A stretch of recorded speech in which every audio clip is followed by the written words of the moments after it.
Greetings, everyone. Nathan Nerdarch here from Nerdarchy for Nerds by Nerds, and today we're playing Lighting the Psychic Beacon, which is my Homebrew 5e area of Ulthe Ganya, which is the campaign setting we're working on for Nerdarchy. And with me, I have a set of adventurers. Hello. Good things. So we have Dubus, Sariel, and Kurik. They are all at the Tower of the Skaram, and they are either seeking aid or assistance or seeking entrance into the monastery, which is one of the far east of the ancient Skaram Empire, which was destroyed over 1,000 years ago by a chaos storm that is still present to this day and acts up every once in a while. And these beacons, these towers, are there to prevent the storm from escaping. And while some surrounding kingdoms may complain and say, well, we think that it is something to do with what they're doing that is continuing the storm rather than them actually preventing the storm. You know, naysayers and all that such that don't understand the psychic trauma that could be done to the world by letting loose this storm. So with that, you have all been welcomed in to the Tower of the Skaram, and it is one of the last standing claws of the ancient Skaram Empire. And you all know that the Skaram are these insectoid-like beings, alien in nature. You never know really quite what they're thinking, but you only actually have met a few that you've seen in the tower that you've been in so far. And one of them is Tukchak, and he is basically the master, but he also meets everyone that enters the tower as well. And today you know you have a meeting because he has asked you to bring your problems and also your interests to him, and he will decide what the proper task for you to accomplish is. So you have all met each other before. You can interact however you wish. If you want to be all playing cards beforehand, you get picked up, or whatever you'd like. But you know that within an hour, you kind of have free reign of the lower levels of the tower, and within an hour, you're going to be picked up by one of the psionics that are going to come down from on high to gather you together to go see Takcha.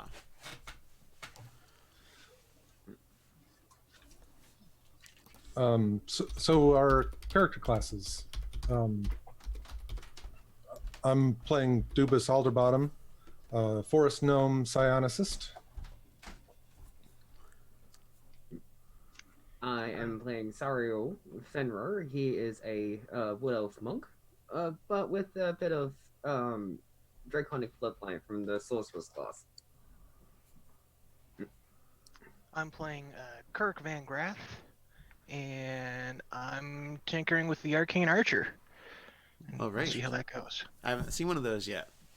I haven't either. We'll see how it goes. That's going to be interesting. Hey, well, if there's not anything that you need to prepare or you want to explore, you can just wait out the hour and then you will be gathered together. Are there any small animals in this tower or area? Yes, there is a multitude of... This is kind of a desert scrubland region. All the area leading up to the actual Chaos Waste tend to be that, with twisted little shrubs and strange plants, as well as a lot of insects and lizards. So there are... your rooms and the tower in general is made up of this crystalline, sandy substance, kind of like some strange mortar that's bound up together, similar to a large insectoid hive, which makes sense because the ancient Skaram have created these towers long ago, and several of them still stand. This is one of them. So there are a multitude of tiny insects and small lizards that prey on them. I'd like to find a small lizard, since I can, being a forest gnome, I can speak to small animals. I'd like to find a small lizard and invite him for a ride around for a while. Okay, he says, that sounds great. Will there be bugs? Maybe. Oh, then let's go. All right, I'll So he'll climb onto your shoulder. climb onto my shoulder. Yeah, Yeah. and start running back and forth, licking his eye and licking his tongue out, tasting the air, looking for some insects. I'm just going to start looking around at, looking around the area, looking at different runes, trying to get a general idea of the layout, try and figure out what we're going to be walking into, that sort of thing. All right. Well, you know that in the center of the tower there is a large staircase that leads up to the top, and upon each main level there is breaking off points that go to. It's kind of set up in a triangular, a set of 3 pattern, where each layer, each level breaks off into 3 hallways that all have adjacent rooms in them. Okay. And again, you see there's a lot of, it's simple, more geometric architecture and art, hexagons, tetrahedrons, those kind of things, where you're going to have triangular and hexagonal art and pillars around. And it seems to be that's the way the crystalline structure sets and its most natural position, because you don't think it's been carved, you think it's been mostly formed from it. And it has quite a bit of wear and tear over the centuries. Okay. What was the name of the species again? Skaram. Scaram. For those watching at home, we built this race Yes. at one of the Nerdarchy After Darks. Yes, it was a lot of fun. Has me more than a little concerned. But they're a goodly race, mostly. They are, but I remember what we made the waste, and that wasn't a goodly place. No, it's a bad place to be. Sariel, how about you? Anything? Not really. Sario would basically just be lounging around smoking a pipe. All right. Passing the day. Passing the day, waiting through the time. All right, well, Dubus, you are found in the hallway searching for some food for your new friend. Kurik, you are admiring the pillars of the central chambers as Elon comes up to you. You've met him before, and he says, the master will see you now. Oh, fantastic. And Sariel, he comes, and after some searching, he recognizes where he should find you in a nice, comfortable nook. He goes, Mr. Sariel, you are needed. Very well. He would put out his smoke. He would dash out the ashes into his palm.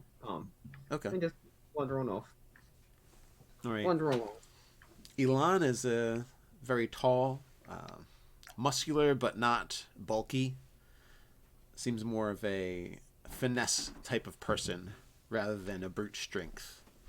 And he always speaks in a measured tone.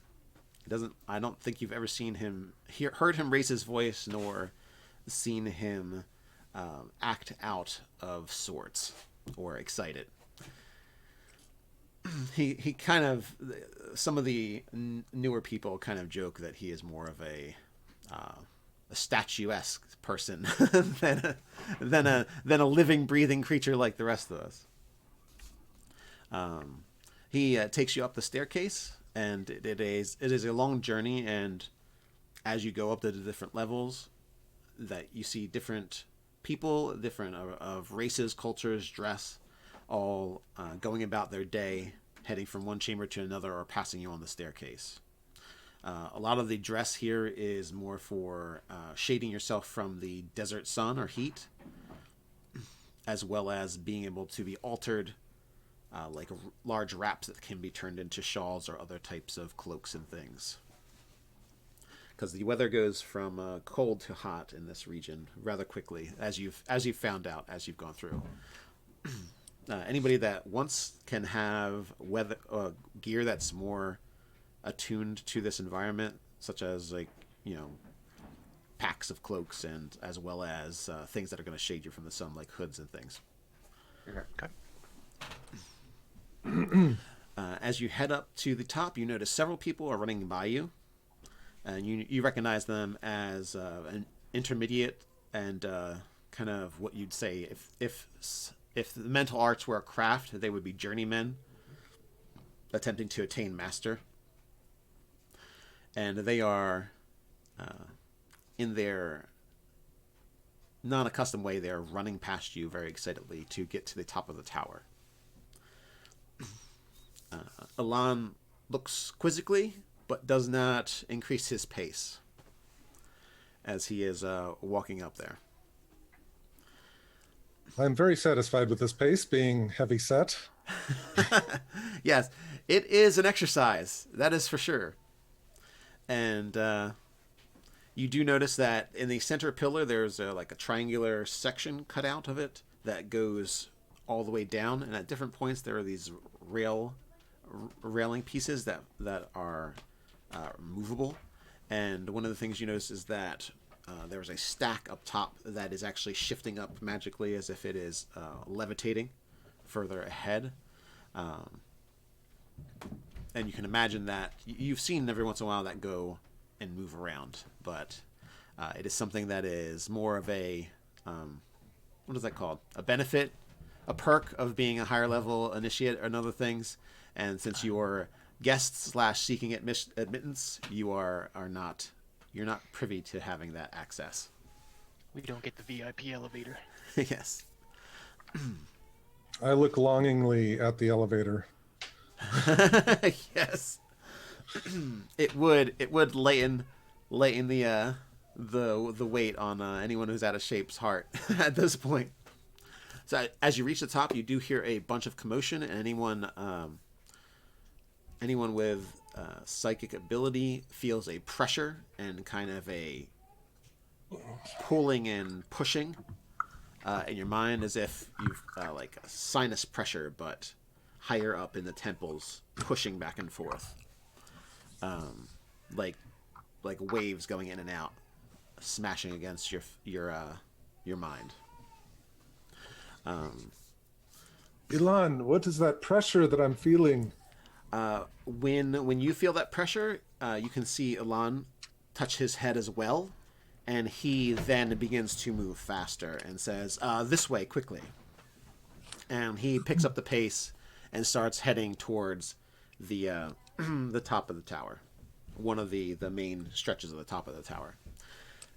As you enter, there are these crystalline gates that are normally closed, but they are wide open.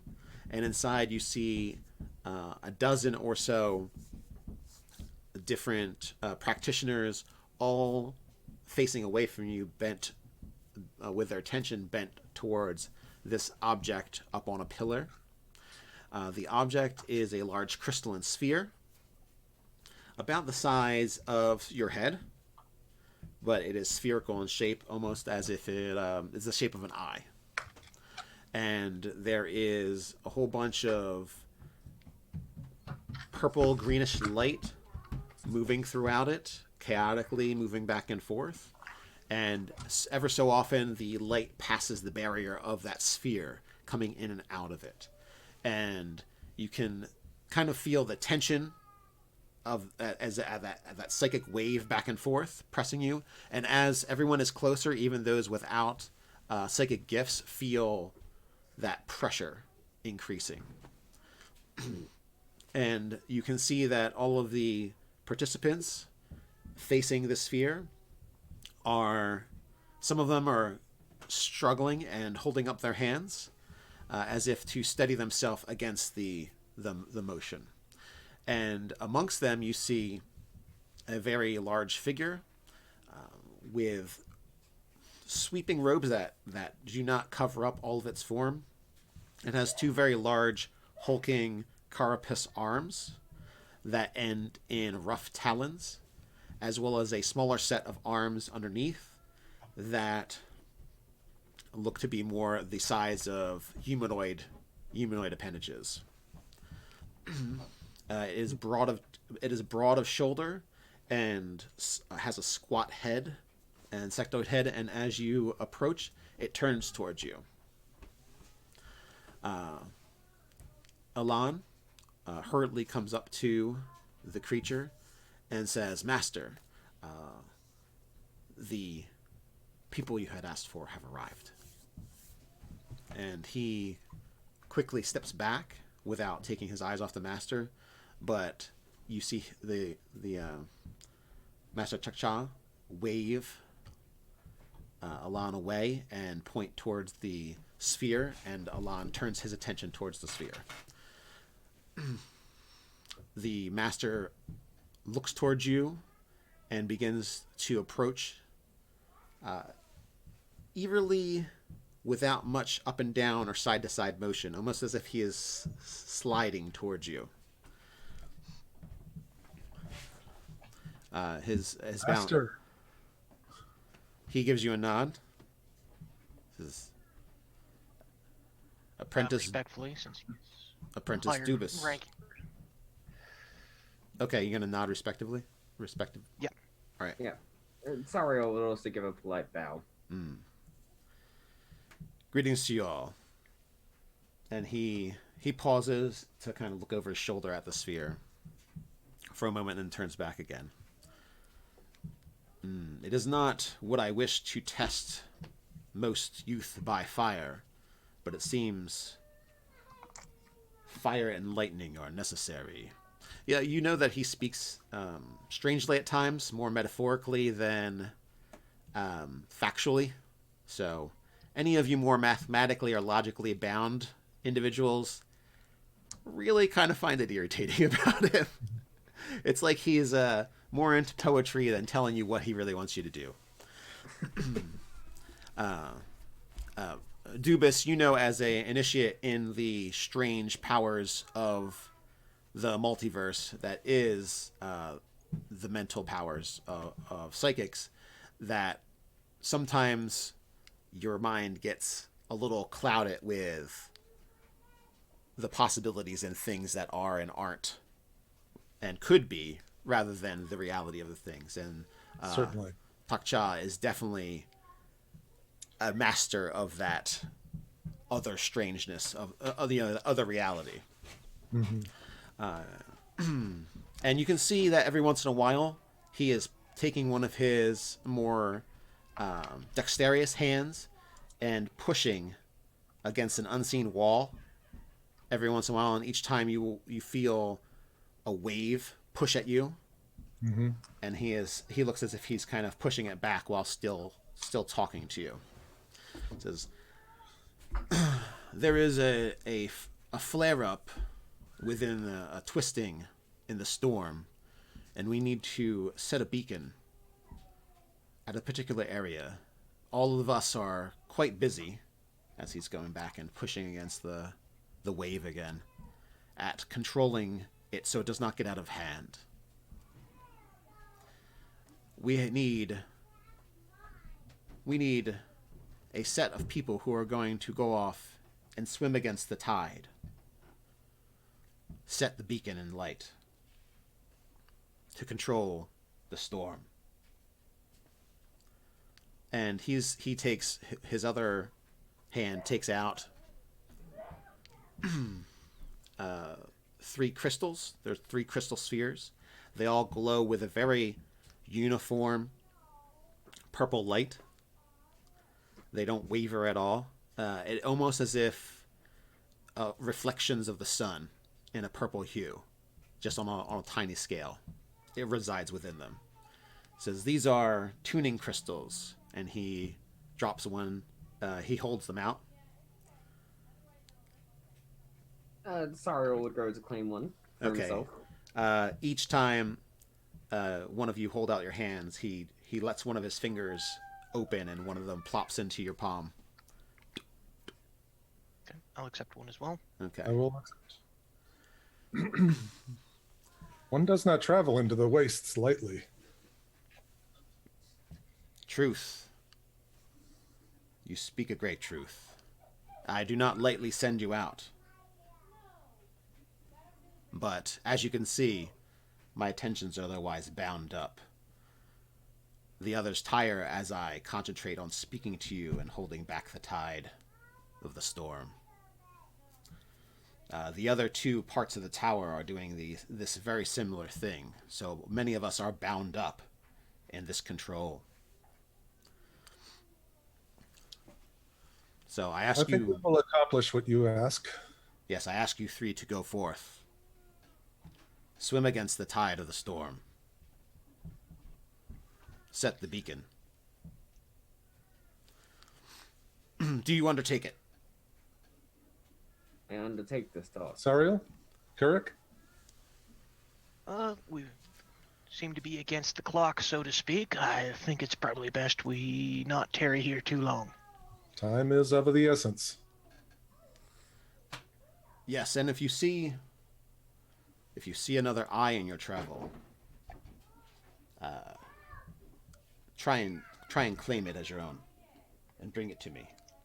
And he points to that sphere in the center, as if it's something you can just like find in the wilderness. But you will have to wrest it from those who own it. But of most import is the lighting of the beacon. And then he nods and then turns back his attention. And you can see all of the weary bodies that are focused on this sphere seem to be able to stand up a little straighter as he turns and holds his hands against it. Do we know how to light this beacon? I was hoping you would, because I'm not a psionicist, so... I'm imagining that's what the tuning crystals are for. I would assume so, but Someone is less than a llama. just want to make sure I knew how to do this before we actually get there.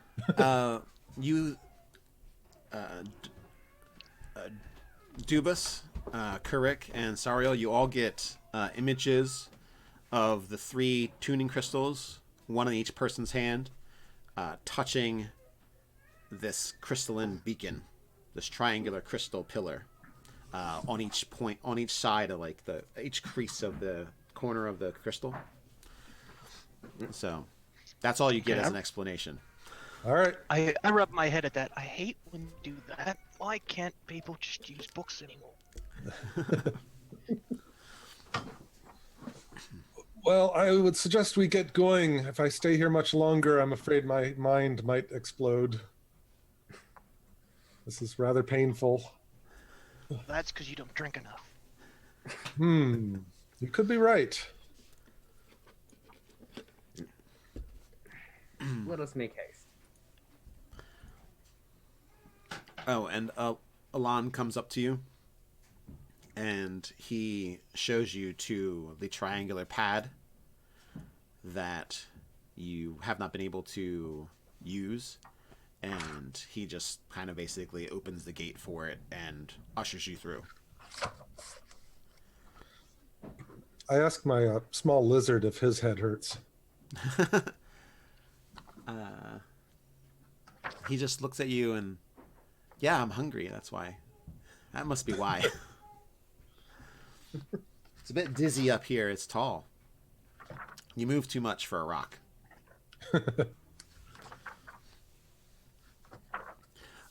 As you Shake all... my head at the pad. I'm like, I hate these things. As you enter the triangular floating disc, and the gate is closed, you feel a lightening of your body. Sometimes when you're dreaming and you wake up because you feel like you're startled awake from falling, it's kind of that sensation. There is a lightening, but there's also a slight panic as it just doesn't feel right falling and not being scared of actually hitting the ground. Well, Kirk's very untrusting. He's like, dwarves have a similar thing, and you don't feel weird while riding on them. You know that there's wood underneath you, and it just goes normal, and it just goes up and down. None of this weird sideways up and down stuff. Stairs. Why can't we just use stairs? I kind of like it, actually. It's like a magic dumbwaiter. All right, as you reach the bottom, again, you feel that sensation of strangeness as if you're you're falling, getting woken up from falling, though you are perfectly safe, and it has come to a rest. Oh, my head feels so much better. All right, are there, how far away was this tower? Do we know? No, none of us thought to ask that. Was Elan still with us? Yes, he went down with you, actually. Okay. He seems unaffected by the motion. He gestures this way, and I'll show you to some supplies that you can take, and as well as a map. Oh, thank you, Elan. All right, he takes you in, and you can each grab, excuse me, an explorer pack or climber pack or whatever you'd like to add to your load.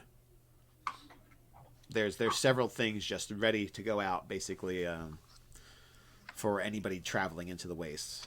There's like emergency rations and supplies in there. I'll grab an explorer pack.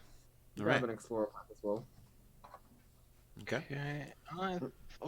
So I'll just grab more rations. Although, if let be, I'll be the one to take the map. Sariel is actually a cartographer. Oh, Or, like, okay. Works for me. So you know that you draw better maps, or maybe this one's seen a little bit too much action in the field.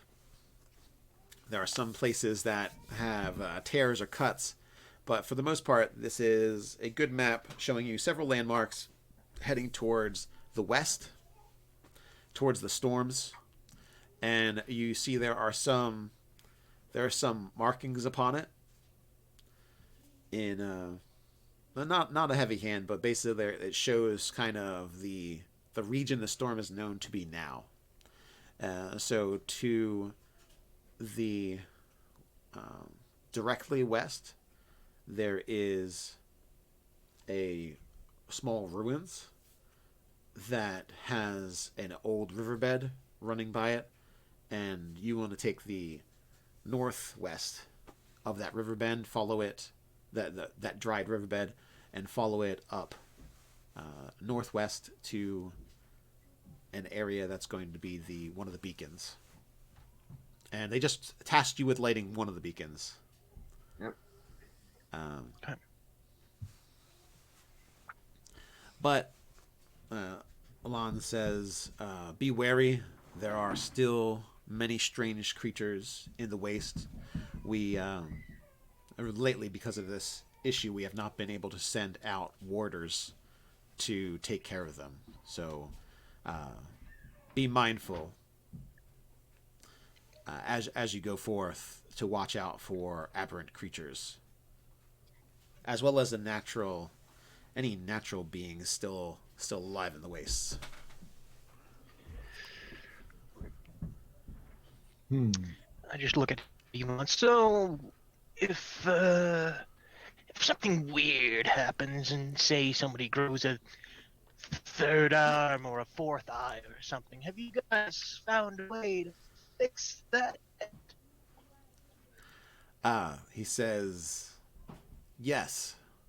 Most importantly, since you are not, most people who are not initiated do not travel into the Chaos Waste, especially not under our direction. So this is a talisman I'll give to all of you. It should protect you from the worst of the chaos storms. But if you ever directly struck by chaos itself, you may not remain unchanged. So avoid the storms at any cost. Oh, thank you. Very well. But we must have that beacon lit. So gives each of you a multifaceted object on a chain. The chain goes through it, and it is a whole bunch of geometric structures of triangles and hexagons, all kind of layered and attached to each other in a strange pattern. I hang it around my neck. And there are some crystalline bits stuck here and there. put mine on as well.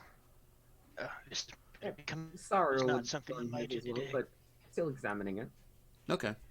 Did you want to use any skills for examining it? Or just checking it out? Just checking it out. He doesn't have any proper skills to trying to figure it out Okay. properly. Looks well wrought. If it was in fashion, it would be a nice piece of jewelry. But you do not know anywhere that this would be in fashion. Yeah. Maybe in some strange alchemist's abode or a wizard tower. Or the Claw of the Scarab. So, you all ready to depart? Yes. Yep. Okay. Oh, damn it, that alarm is back on.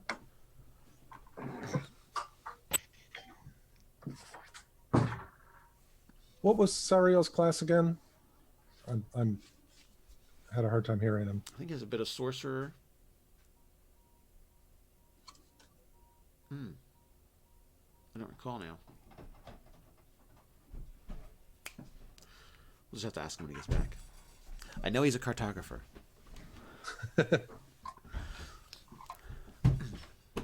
We don't really have a meat shield, do we? I don't think so. No, I'm the closest one. Yeah, That's what makes it interesting. and I'm rather squishy. So And I'm not really combat oriented either. Sorry, they're wondering how pumped of taking hits you are. He can take a hit, but not too many. It's probably a good thing he also knows how to heal. There you go. I noticed a lot of emphasis on the A hit. Yeah, that's not. Yeah. I can move very quickly. I can move up to 90 feet a turn, but I only have Oh, 27. Oh, that's right, monk. I am a monk. Right. That's right. Okay. And draconic monk- sorcerer? Yep, monk with some spells. Cool. All right. I can work with that. Interesting. Be right back a sec. Okay. So one of the things you know about the waste is that, well, as you all exit, there is a long, widening staircase that takes up a whole segment of the triangular nature of the tower, and they definitely, it's as if it's part of the tower that got cut in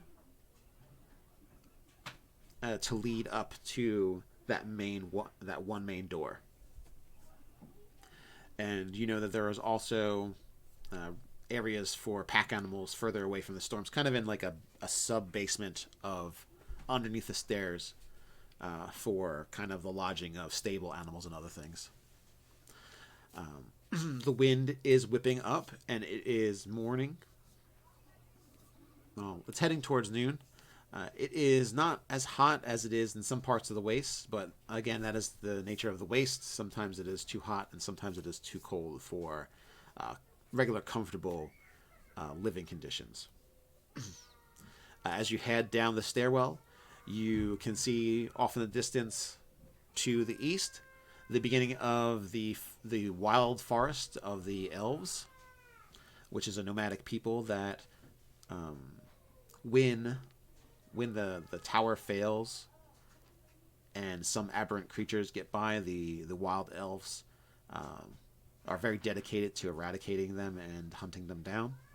So most of the people never see any of the creatures that would exit this waste that get past the watchful eye of psychic masters and the towers. As you can see off, as I said, you can see off in the distance the large old growth forest, but closer to you it turns into scrublands and prairies, and almost as if there is some kind of marker where a couple 100 feet away from the tower towards the center of the old empire, the Skyrim Empire, there lays before you a blasted land of heat and freezing temperatures. A lot of the ground is cracked and dried, and not too many things live there. At least not too many normal things live there. But there are some natural plant life that either has been twisted by the storm and has survived in its own ecosystem of growth and death, or things that have just naturally been hardy enough to live through it and have become immune to the effects of the chaos storms. I'm going to take mental note of anything odd that I see, or notes of the plants and how they deform. Because nature is sort of my thing. Okay, you can kind of make notes of that. Having an issue with your camera though. Yeah, it seems. Let me stop it and start it again. Yeah, if you want to stop it and start it, see if that fixes it. I wasn't sure if it was frozen on your end too. Okay, it's good. Yeah, it was. It was frozen. That seems to fix it. I've done that a couple of times now. Yeah. I don't know. It's weird. It's good now. It works out. I'm also going to tell my little buddy that I think this might be a little dangerous for you. I should leave you here. Set him down. If there's a bug nearby, I'll mage hand the bug over to him. Oh, okay. He says, "Oh well, thanks for the ride. It was fun. There's a few bugs, but ooh, this one looks delicious." And he quickly goes over and bites it. See you around, little buddy. And he says, "I will see you too. Thank you." And you hear him crunching. The bug. And he scurries off back towards the shelter of the large tower. I suppose Sariel's actually going to be studying the map, trying to figure out a decent path to take from where they currently are to the light they need to get to. Okay. You can roll cartography tools if you'd like. And using intelligence or wisdom, I'll let you choose. I'll take wisdom. Okay. So would that be a survival check of sorts? So, yeah, similar to survival. Is he working out our? I didn't know path? if you had survival, so I didn't want to say roll survival when you have cartography. So it's kind of like I don't actually have survival, but cartography basically having the tools just lets you add on your proficiency bonus, doesn't it? Yeah. Well, I mean, you basically have a map in front of you, so that's kind of like a cartography tool. So I figure you know how to make maps, so you know how to read maps. Well, better than a person just saying, "Oh, it doesn't have an X on it, so I don't know where to go." Well, I was going to put my hand on Sariel's shoulder, and I'm going to cast Enhance Ability on him. So to boost his intelligence or wisdom or whatever it is that he's concentrating on. Wisdom. Going to boost his wisdom. All right. How does that work? You have advantage. Oh, good. I rolled a 16 then. All right. Great. So you believe that you ferreted out a good way to go that is going to get you around the storms as they were marked last, as well as you kind of figure, a good lane on, like if you head north of where that storm is, you don't think that the storm will cross the riverbed before you actually get back. But you have to see the storm presently to say whether or not it's going to be the same on your way back from the beacon. By the way, that spell's going to last an hour while I concentrate on it. So unless I need to change my concentration, he'll have that advantage on wisdom for the next hour. Oh, very nice. Great. Your camera's frozen again, by the way. Damn it. I don't know why. I don't know why this keeps cutting out on me. It doesn't take up a lot of bandwidth, so it's interesting. Might just be a quirk of your system interacting with Zoom or something. Yeah, maybe. All right. Correct. I was just describing to them that. I heard. Okay, great. All right. You got your headphones on when you're walking. Great. Yeah, Excellent. apparently it's got a really good range. Awesome. So you did not miss a thing. Excellent. All right, so the three of you head off with Sariel's map reading skills and Dubas's assistance. You feel like you've plotted a good course. And Kurik, I don't know how much survival intel you have on the area, but Not a lot. I'm bit more than an average person, but not as much as, say, a cartographer. But you know, any natural plants that have survived in the wastes, especially this close, you'll be able to identify them. But as you go further out, you're going to see less and less plants and creatures that you recognize. Dubus, I'm a little disappointed you let the little lizard go. I was hoping we could have kept him. If he had turned into a canary, we would have known we were in trouble. Yeah, except he would have turned into a canary, and that wouldn't have been so good for the lizard, I don't think. A bit confusing at first, but he still eats bugs. It's not that bad.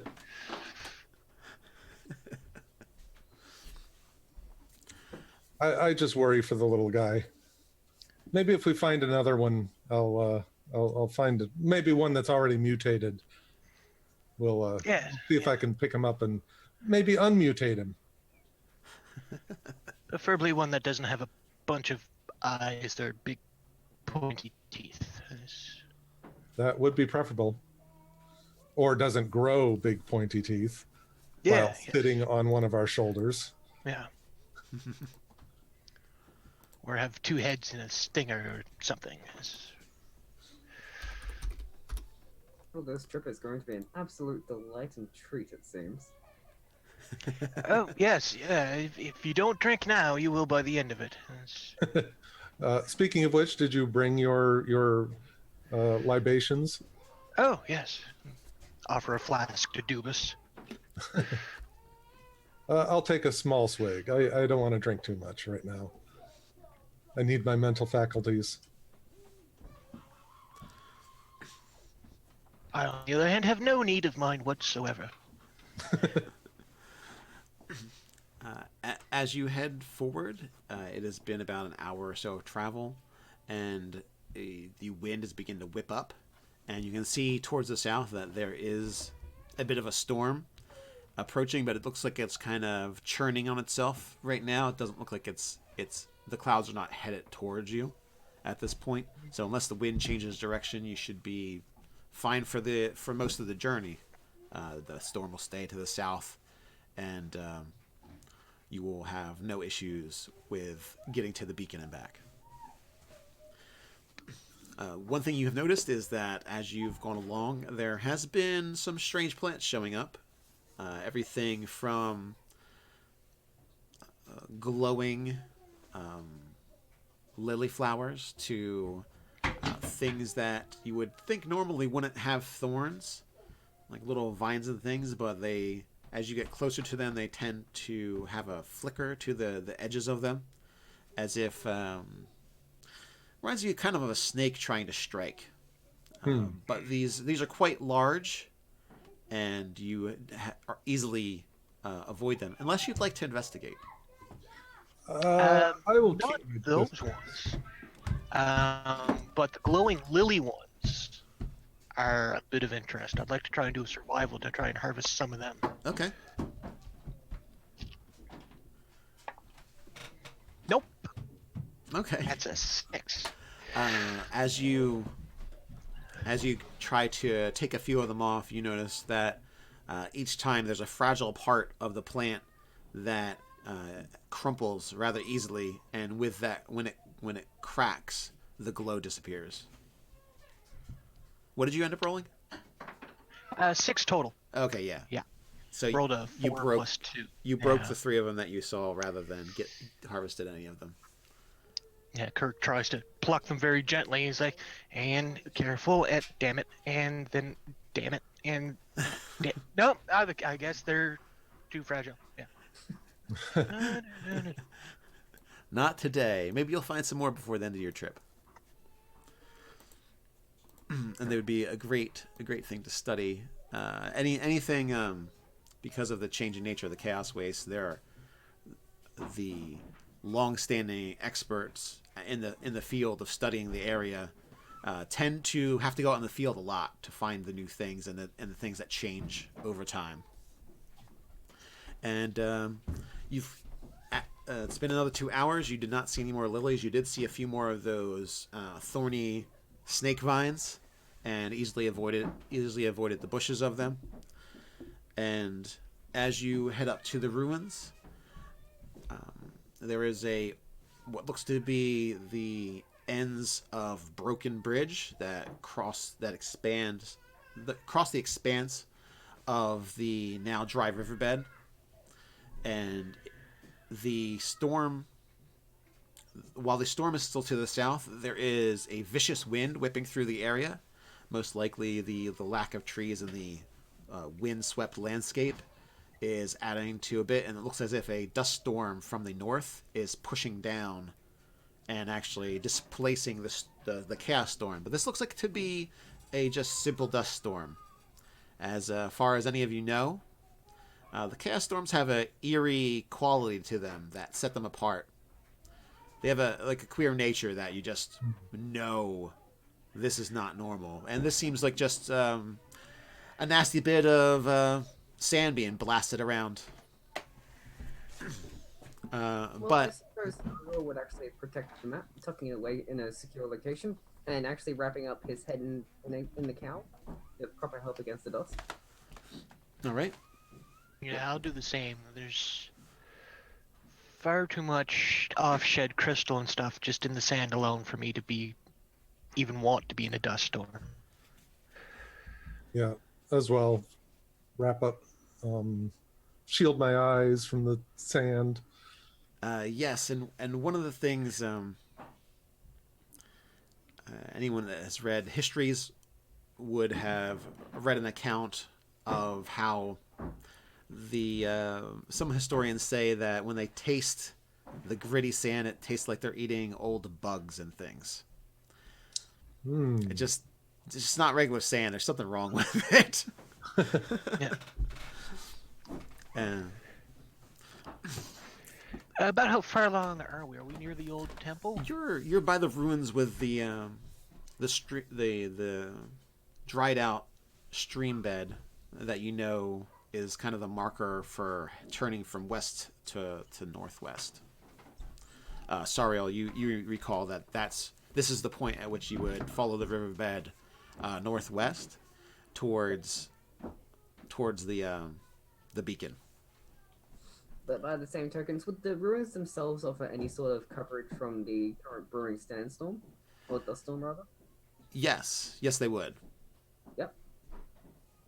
Sorrow would turn to the party and it's like, we need to continue northwest now. Or we can take shelter in the ruins for the time being to pass out this current storm.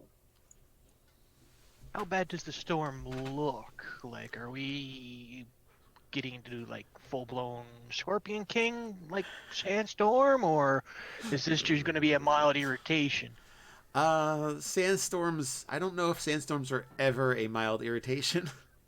They are not. They can bury you in the sand if you were to stay still. They can bury areas and change landscape, and they can also, if they're strong enough, can blind you, take away your visibility. If something is out there that can still see in the storm, like a predator or something like that, you would pretty much be like a table just set out for them. Buffet. Yeah. Okay, So that's one of the risks that you run going through the sandstorm. You'd have really low visibility. Lots of things would be obscured from you, and you could follow the riverbed all the way there. I was actually about to say that. Yeah, Sariel. Okay, yeah, sorry to steal your thunder, but Sariel, you do know that you could just walk in the riverbed. There's enough visibility, especially if you all kept an eye on each other. You think you could make it even with the storm. So the storm is going to overtake us regardless. Yes, it's coming your way. It's kind of Okay. It's like a northern storm is pressing down and displacing the chaos storm to the south. Okay. And it's like a big northeastern wind as it's pushing northeast, coming your way, kicking up a lot of debris and sand. Okay. I would then, I would prefer to take shelter in the ruins, as opposed to trying to go through the storm, just because being an archer in a windstorm not necessarily the ideal circumstances to something coming upon us. There are easier things to succeed at than that, yes. You're saying you can't shoot straight? I can't shoot straight in a hurricane, no. I mean, maybe if I aimed 30 feet to the left, I might hit it. Traveling along the riverbed would protect you and your precious aim much from the wind. Yes, one of the things you notice that if you want to show them this, as the wind is picking up and the sand is blowing by you, it's still not obscuring you, but you can see off in the distance there is a great gust of it being billowing up and churning over. You feel the wind is lessened in the riverbed. Okay. By the same token, lingering might not be the best idea. If the chaos We could be caught in the center of this thing. All right, well, if you folks want to continue through the riverbed, then we shall continue. Press on, I say. Well, I guess Sario would try and find an easy route down through the riverbed, or the quickest, depending which way. Well, it's not too deep, but it is deep enough that it shelters everybody from the worst of the wind. Oops. Sorry. Of course, I'm pretty short, so maybe I'm getting a little bit more shielding from this weather than you guys are. Yes, anybody that has a few feet, anyone that's height challenged, less than the normal human or like half orc or anything, you feel a great lessening of the wind. And aside from making sure that you have your face covered enough that you're not breathing in dust particles or old crushed bugs, you feel as if it's not too bad here. You can actually see the ends of the bank on either side. Above that is just kind of a sandy haze as the storm rolls in, and you can see as if you're following a road, you can easily follow the path to the beacons.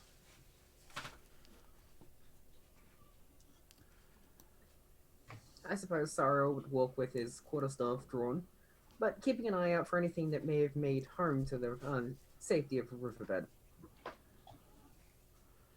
Try to regardless.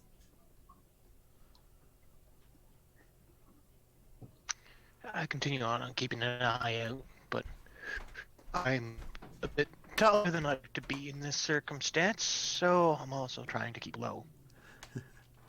All right. I just walk normally because I am low.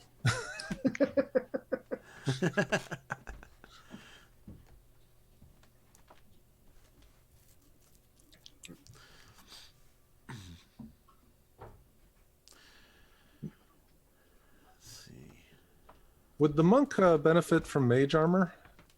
No. I really wish though. Because I also have Draconic Sorcery, but the natural 13 AC I get from that doesn't actually stack with unarmored defense from Monk. Mm-hmm. Really sucks. Yeah, it's rough. It's almost like you want to pick a different sorcery path at that point to not double up. But Draconic is really cool. Yeah, every one of my characters that I tend to make, I usually have concept art to go with, and the concept art used in this guy was a Draconic Elf. Cool. We had a few people who would do all the art for their characters. It's a nice little addition to the game. Yeah. Well, I don't own this art, but the last character I played, I did. So as you are traveling the riverbed, it's hard to hear. You can hear each other if you kind of shout at each other, but the wind whipping by and the sand is a very difficult trek. Sariel, you are not making good time, but you're making better time than if you had stayed still at the ruins. Yep. So you press on. About an hour in, I would like you to all to make a perception check. which is +5. Oh, damn it! I wouldn't have the advantage still, considering it's been over an hour. No, it's definitely been over an hour. It's been several hours. I got a Well, total I of got 16. Total. 16 total. All right. You I have a 17. okay? Both of you feel the ground shifting unnaturally below you, and Hey, guys, do you feel that? Sariel is oblivious. I hop back from current location, draw my bow. okay. What you see is that you've stepped upon something, and it is kind of like shuffled, slid around underneath your feet, and that was kind of the disturbance. Is it felt like loose, I don't know, like crumpling shale or something like that below you. And what arises is the ground starts to shift and shake, and this large hulking figure, almost was like buried in the riverbed, rises up out of it. It has several eyes. It looks kind of like arachnid in its form, but it has, rather than the spiky appendages of a spider, it has these 3-clawed hands on these long limbs, and it looks like it's moving as fast as it can, based on its bulk. So it is more intimidating in size and its hulking form than it is deftly moving. So while you were surprised to find it here, you are not in fact surprised due to its slow movement. And it seems to be one of the things, Kurik and Dubis, that you noticed is from the form itself, pieces are crackling and breaking off of it, almost as if its mud has dried to it and in these plates, and it's cracking off of its body. And that's one of the things you noticed is the shifting from the regular dried riverbed that was very solid to this like crackly sliding pieces of stone. Okay. And where there's cracking and flaking off, you see a slight ooze coming through. That's probably not good. Is it approaching us in a threatening way?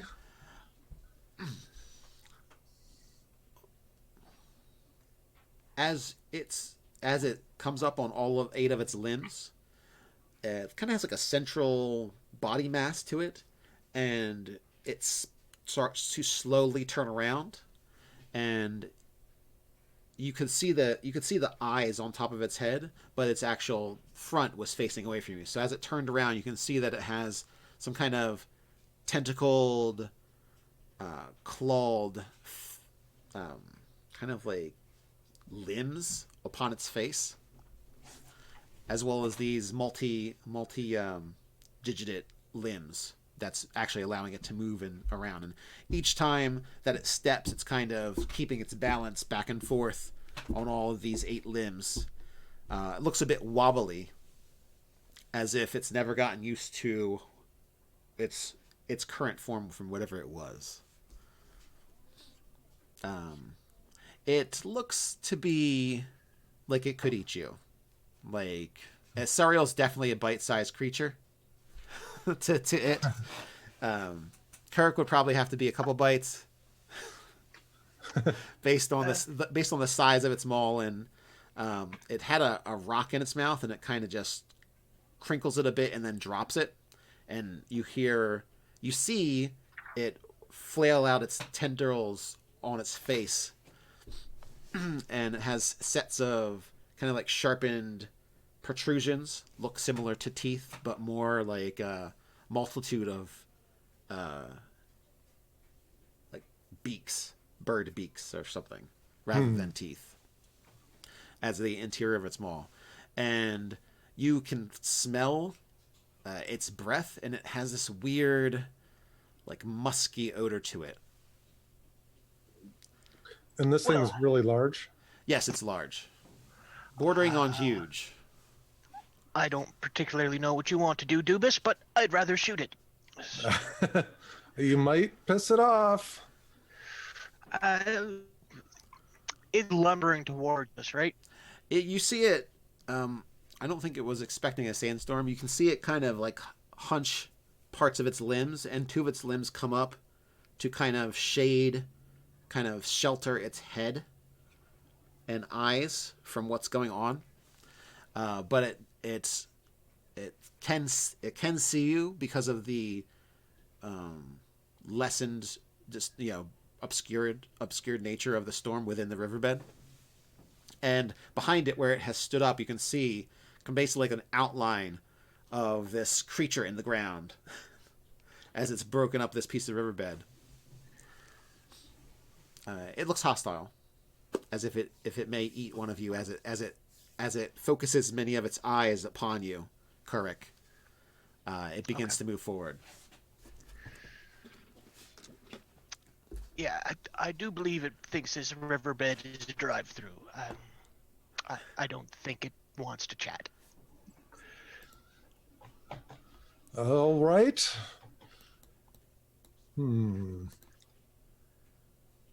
I do believe I need to put on some armor.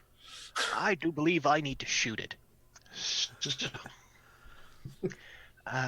I'm going to attempt to shoot it with a shadow arrow and hope these new fancy dancy features work. Okay.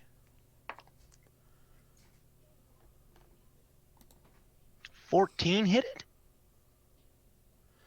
A 14 does not. It strikes against its plates, and several plates shatter and fly off.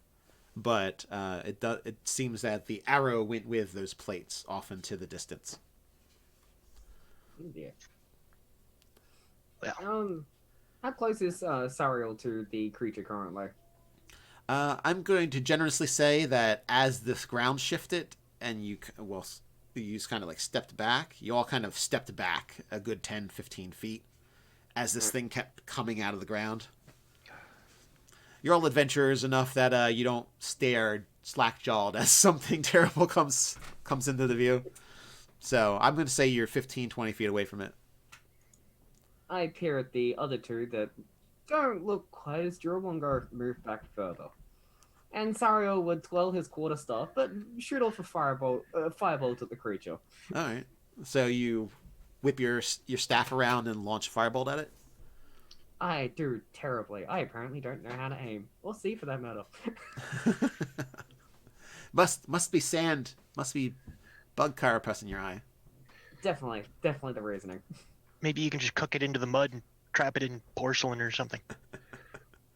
I do not have more earth.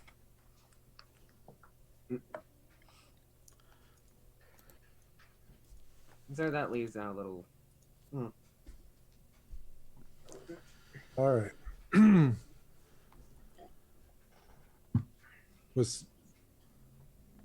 Did you hit, Sariel? Oh no, I missed. I almost crit failed. Oh. Almost. All right. I would like to cast Mage Armor on myself. All right. And as a bonus action, cast Shield of Faith. But I'm going to... I'm going to twin that spell and give Shield of Faith to Sariel as well. Ooh, that adds +2 to AC, right? Yes. Yes.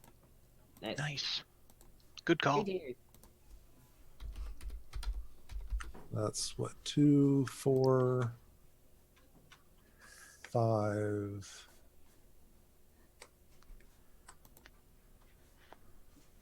So that's 5 spell points. Okay.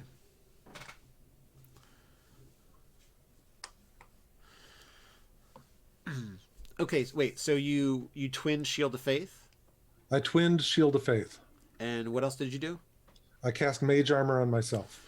Okay, so you can't do the 2 spells. you could do an action and the Shield of Faith twinning, or you could do the Mage Armor and a bonus action. Or you the can do Shield of Faith is a bonus action. yes, but you can do like a cantrip as your main action. It's just like you can't do 2 spells in one round without action surging, but you can cast a cantrip and a spell. Okay, I wasn't sure about that. All right, then I will just twin the Shield of Faith Okay. for the 2 of us. And I will cast Shillelagh. All right, that works. All right, you all have gone? Yeah. Okay. Let's see where.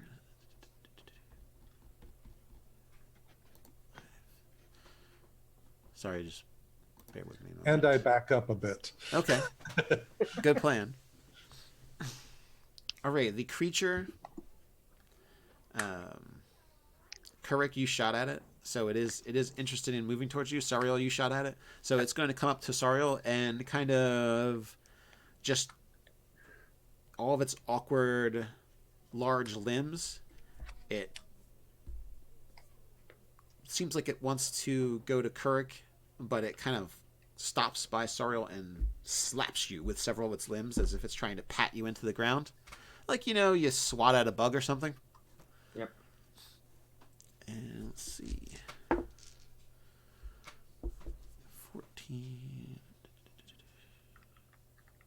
20 hit. Yep. No, sorry. That'll be 10 bludgeoning damage as it's kind of flailed at you with several of its limbs. Ow. That's not too bad considering the number of limbs. And it's moved past you towards Kurik, so you can take an attack if you'd like. I do take an attack. Please let me hit it. Nope. I am forever meant to roll low today. Oh, everybody starts with an inspiration, and you can use that however you wish to give me disadvantage or give yourself or somebody else advantage. I will save it for the time being. All right. I just figured I'd let you know since there's a bit of missing going on here. Yep. Wouldn't want to leave that out. That's okay. I've already buggered up my arcane shots. Apparently, I don't have to declare it till after it hits. Oh, well then don't worry, then just wait until you hit. Oh, good. I'll take that back then. Yeah, you don't get enough. I can't let you waste that. You don't get enough of them to just waste them on that. All right, so top of the order, whoever went first last time can go. I believe that was me. Yes. So I'm gonna shoot it. This thing's intimidating. I'm gonna use action surge too. Okay. So I'm gonna fire 2 shots into it, and hope to God one of them hits.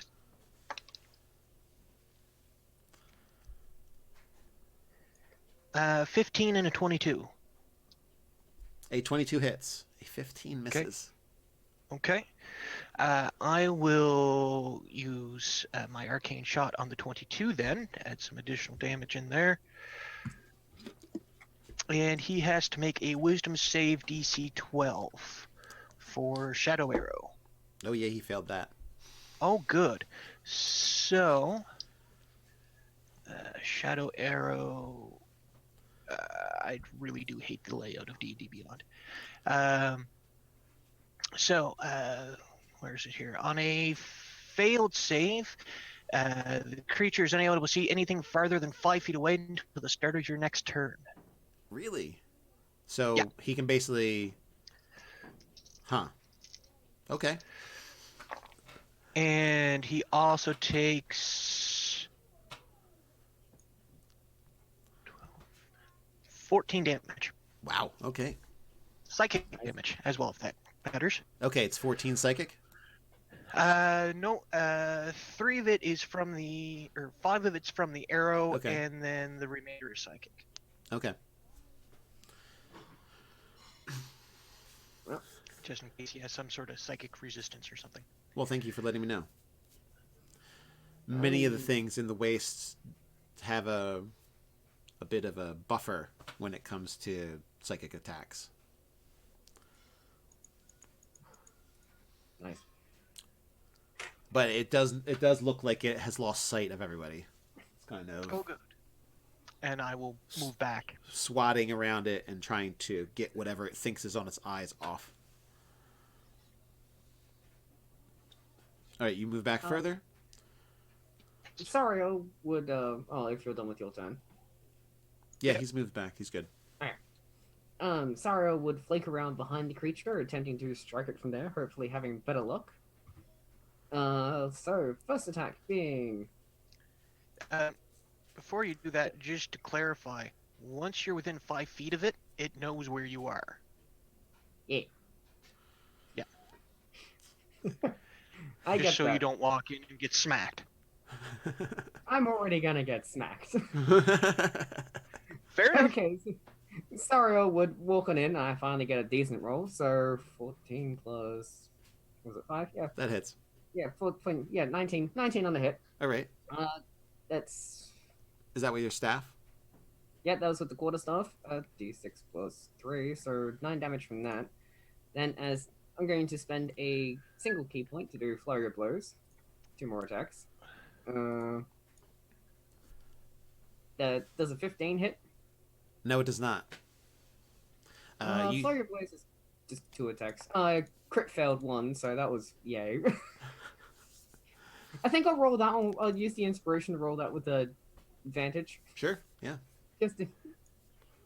Yeah, okay, that one hits too. Great. It's an extra D4 plus 3. Another 5 damage. Okay, so what did you do in total? 9 and 5, so 14. Yep, 14 more damage.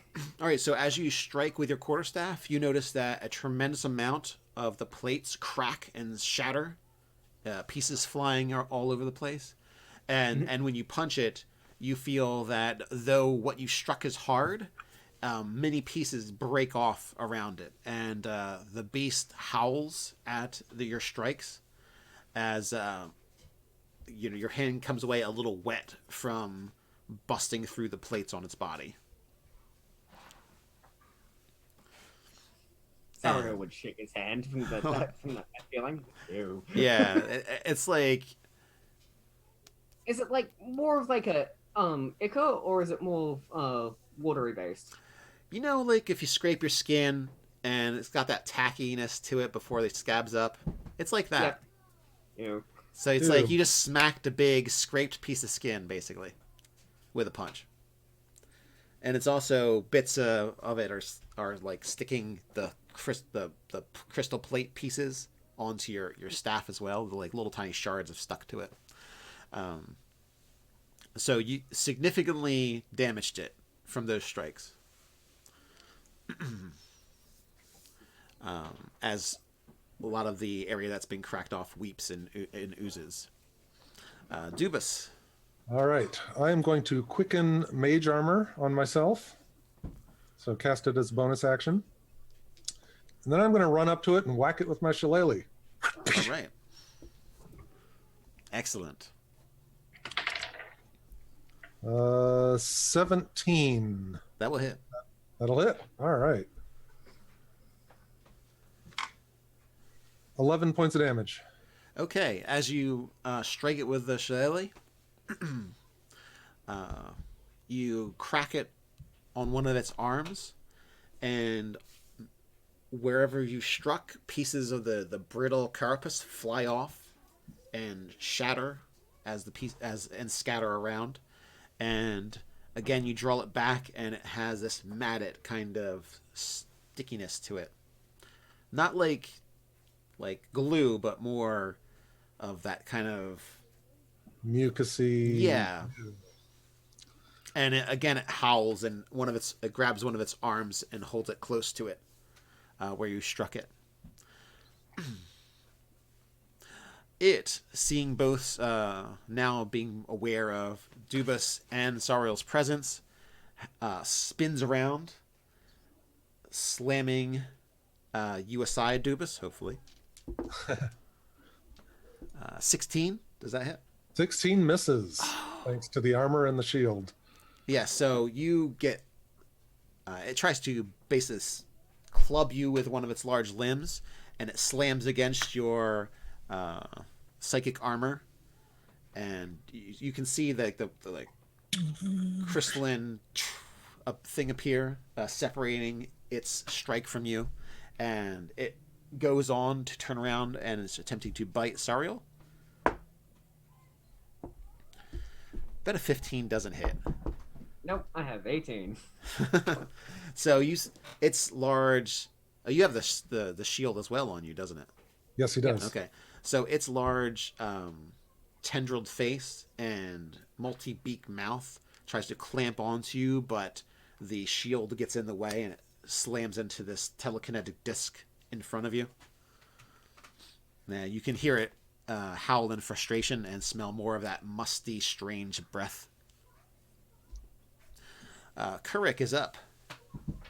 Or we can go on to Sorrel. Hope Kurik's back by the time our turn ends. Yeah, we'll do that. Okay. He's brewing some food there. Oh, no, he's back. Oh, here he is. I've actually already thrown into chat there what I was doing there, Nate, just in case I hadn't been back. Oh, blast. It's hard for me to access chat, but you're here, so explain. Basically, I just took another shot at it, AC 18 for 6 damage if it hits. Okay, that does hit, and that is 6. Backed up a bit more. Okay. You're getting a good distance away. You feel like if you get too much further, you're going to have the wind. You're going to have to arc it enough. The wind is going... that's traveling over the bank, the dried out stream bed is going to interfere with your shots because you're going to have to arc it. All right. Okay. So you know that from all of your experience doing archery that it's going to interfere. All right, Sariel. No, the thing's made up of earth and dirt, so it wouldn't count as being metallic in the slightest. No, it's not metallic at all. No. Oh, and there's the vacuum cleaner. Yay! Right, 1 second. Okay. Let's see if I can down. Make it a little bit better, but probably not much. I do apologize. That's okay. I don't hear anything now. Okay, cool. In that case, I'll just whack it again with my quarterstaff. See what that does. All right. No, that's a miss. What, 17? Yeah, no, that's only 13. That misses. Yeah. I guess as a bonus action, I can take a little bit more damage. As a bonus action, I will try and whack it. I will try and punch it yet again. Okay. Is that the flurry of blows you're trying to do, or? Nah, just a normal single punch. Okay. Actually, how many key points do I have? I always forget that part. Key points. I feel like you have one level. So 3? Yeah, I'm only level 3, so I only got 3 key points. Alright, now I will just stick with that. That is a hit. 14 plus 5. Yeah, 19 hit. that hits. And I deal 6 more damage. Another death punch into the creature. All right. Again, the bludgeoning power of your fist shatters many of the platelets on it, and they crack off. And again, you draw your fist back with that slight tackiness to it, and the creature howls in pain again. And everywhere you struck, anybody that has struck it or is close enough to see, has those weeping wounds where all the plates have been broken off. I guess Sariel will be aiming for the same spot again. Okay. Yep. Dubis. All right. Well, I'm right there. I'm going to whack it again. And another, and another. 16 plus 5, 21. Nice. For 11 more damage. Great, and that's with the shillelagh? Yep. Okay, as you swing your shillelagh down, you crack. Must be an integral part of its whatever passes as a spine on this ball of a thing with all of its platelets and stuff, because several of its legs twitch and jerk violently, and it slumps to the ground. Woohoo! Its tendrils, Sariel, closest to the tendrilled face, you can see it slowly open and close its mouth, and the tentacles wiggle a little bit and then fall still. Fantastic. All right, well done. Sorrow would definitely be wiping his hand on a cleaner part of the body. The plates, though actually brittle, gonna you could definitely scrape off any of the gunk with some of the platelets that are on it. Yeah, I get to work on my staff, shillelagh, and try and scrape that icky gunk off. On the other hand, I put on another pair of gloves and try and gather some of that icky stuff into a vial, as well as one of the plates. Okay. Sheena, want to take off one of its tentacles while you're at it? Actually, yeah, I do. Actually, You're not going to be making your fricassee again, are you? the mystery stew was popular last time. At least until people found out what was in it. Bunch of sissies. Stream bed surprise. That's what you can call it.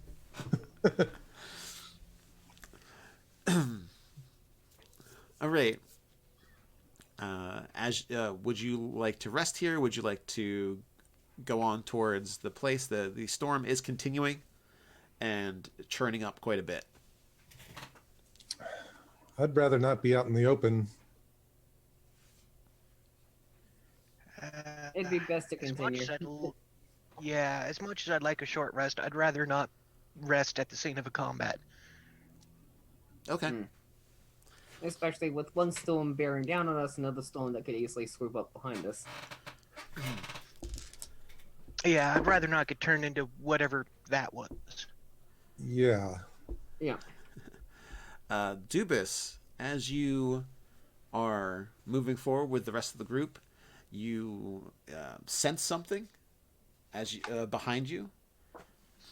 As you look behind, you see what seems to be a shadowed form come over the stream bed where the creature is, like where that dead creature is. A shadowed form looks similar to a Skaram, very hulking big form, but as you see it kind of obscured from the sandstorm, it seems to dissolve into a whole bunch of little pieces that float onto the large hulking creature and kind of collect over top of it. Okay, that's bizarre. Do I have any idea what that is? No, but there's a lot of strange things about in the Chaos Waste. Sorry, Kirik, do you know what that is over there? Do you see it? That looks like something better left behind us. It seems to be systematically. You see the plates kind of falling off of the creature, and the pieces that was the Skaram are kind of moving around slowly. Kind of very fast-paced version of ants taking apart a creature. Oh god, they look like scarab beetles. Yeah, let's move on, please. Moving on. But it's going to take a while for that thing to get through with the hulking beast.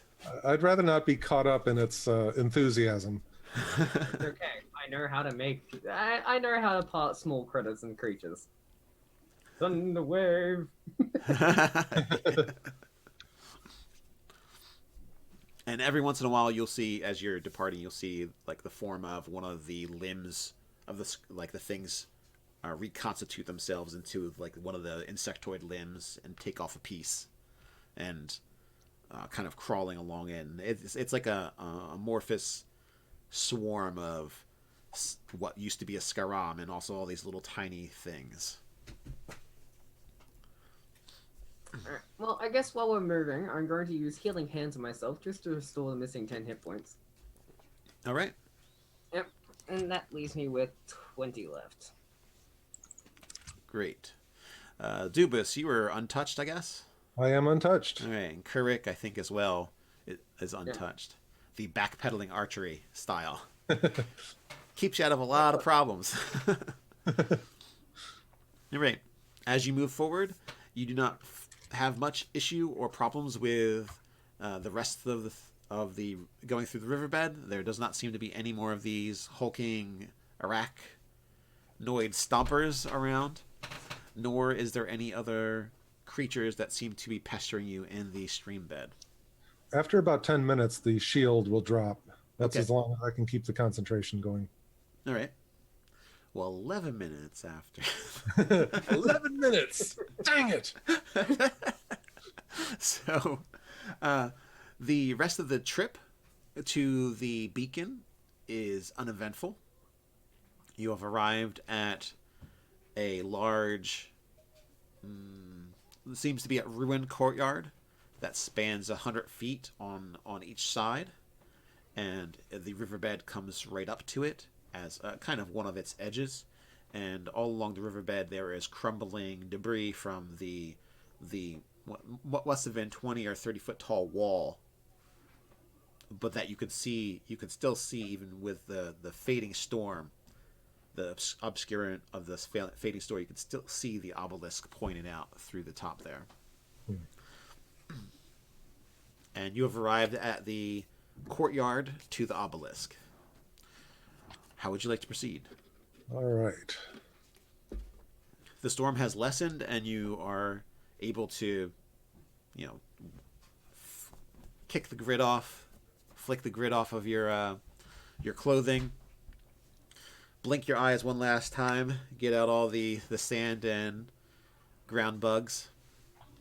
I'm wiping the sweat off my brow. This is more exertion than I'm used to. Meditation and books, that's what I desire. Just give me a library. Library. Yes. So, Take a draw from my water skin. all right. Would you like to rest here? The sandstorm has abated. It is kind of I quiet. think it might be a good time to rest a little bit. Yeah. If we seem pretty well sheltered here. During the rest, Sario will definitely go take note of the Chaos Storm, seeing how that's fared after if he can even see it still. Probably if you climbed one of the ruined walls, like a stable part of it, you could probably get a good view. You seem to be a little higher up than the lower southeast region that you had come from. Yeah, he'll go do that. He'll go attempt to climb something. Okay. Looking for a stable. Are you really good at climbing? Athletics or anything like that? I have acrobatics. Sure. That'll probably allow you to keep your footing as you get up there. Or do a backflip when you fall. Actually, I think I would have passed this either way because I rolled an 18. You would have fine. Yeah. Nice. Some of the bricks crumble beneath your feet, but you easily hop to the next stable section. Yeah. So he go climbing on up to get a vantage point to go check on the Chaos Storm. The storm he's more worried about. Yeah. You can actually see it over the sandstorm. It does seem to be being pressed west and south of you, so the riverbed should be all clear on your way back, as long as it doesn't do anything weird. It will do something weird. Out of the ordinary for Chaos Storm. So yes, it could come right back and sweep up north to you, depending on how long this attunement takes. During the short rest with the revitalized mine, I'm getting back 2 Drem points. Okay.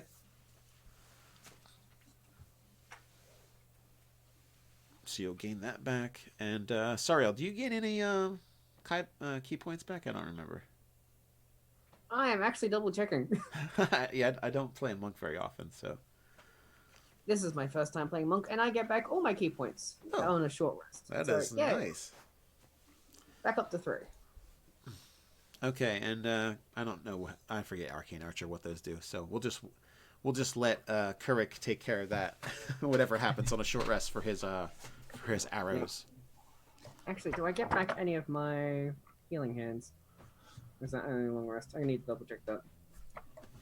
I get all my arrows back on a short rest. Oh, great. So anyone that needs to do healing hit dice, go right ahead. Nope, I'm good. Okay. No, long rest. I don't get my healing hands back. Still only sitting at 20. Well, you can spend hit dice if you'd like. Well, I'm already back up to full health. Oh, okay. So Because I did the healing hands on the way there. okay. What's your full? 27. Okay. All right. Yeah. So you're already up to full. All right. Got it. Yeah. You saw during your rest, you saw Sariel climb to the top and kind of check out to the south to see what was happening with the storms. Yeah, I would try and find like a vantage point while resting. So someplace a bit higher up. If I had to take a shot at something, I'd have better elevation. Okay. You can, I would say, standing against the wall on top of the riverbed gives you a nice. Well, they've got anything that comes off needs to climb down and then climb back up to get to you. So Perfect. So that's a good spot, and you can kind of see everything along this line path. For as far as you can shoot an arrow, pretty much, you can see everything. Oh, good. And aside from a roaming lizard, a little bit of movement, or a snake off in the distance, you don't really see anything of note that's going to bother you. I'm going to try and talk to one of those roaming lizards Okay. and see if they can convey to me any large, dangerous creatures that sit around nearby. Okay. One of them looks like he just came out of his burrow, keeping away from the sandstorm, and he is cleaning his eyes and looking around for insects on the ground, munching on a few of them that have been knocked out by the dust and the storm. Mm-hmm. And he looks up at you as big. There's lots of big things that eat me. Snakes, bigger lizards. Anything that eats the snakes or the bigger lizards? Yes. And he I don't go in these walls, these things, these big stones. I don't go there. Oh, okay. There are things that would eat me there. All right, thank you. Happy feeding. You too. He goes back to munching on some of the insects that did not make it through the sandstorm.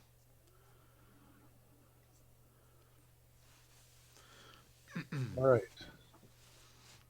Hey, Kurik, this lizard here tells me there's something inside this behind these walls. Oh. Our day wasn't interesting enough. Oh, good. Good. I like variety. Whoever said variety was the spice of life was not a mercenary, I would say. He was probably a seeker.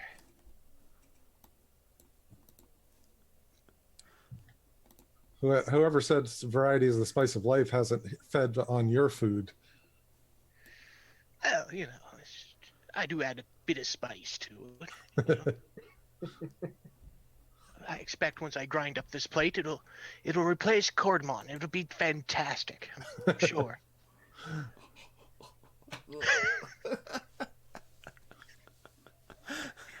Just the knife kick. The aromatics of it is wonderful. Oh, it also works as a plate. It'll be fantastic. Oh, bravo.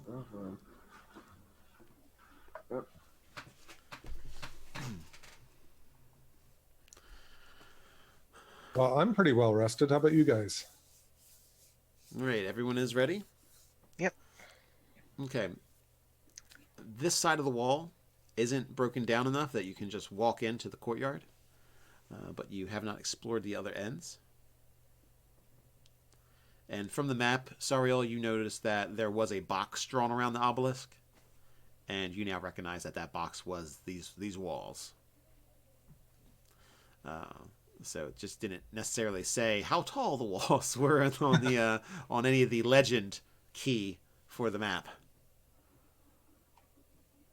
nor if there was any entrances that the map maker knew of. Well, Sariel is currently up on that wall, isn't he? Oh yes, that's right. Yes. What do I see inside? There you go. I can also actually. How high is the wall? Because I have 50 foot of rope, so I could make an easy way up for the others. Yeah, you're already up, so yeah, it's 20 feet down. So Okay. Well, is there anything I can actually latch the rope onto, or? you could easily kind of pressure fit it into and wrap it around a couple of the stones. He'll do that, making an easy way up for the other two.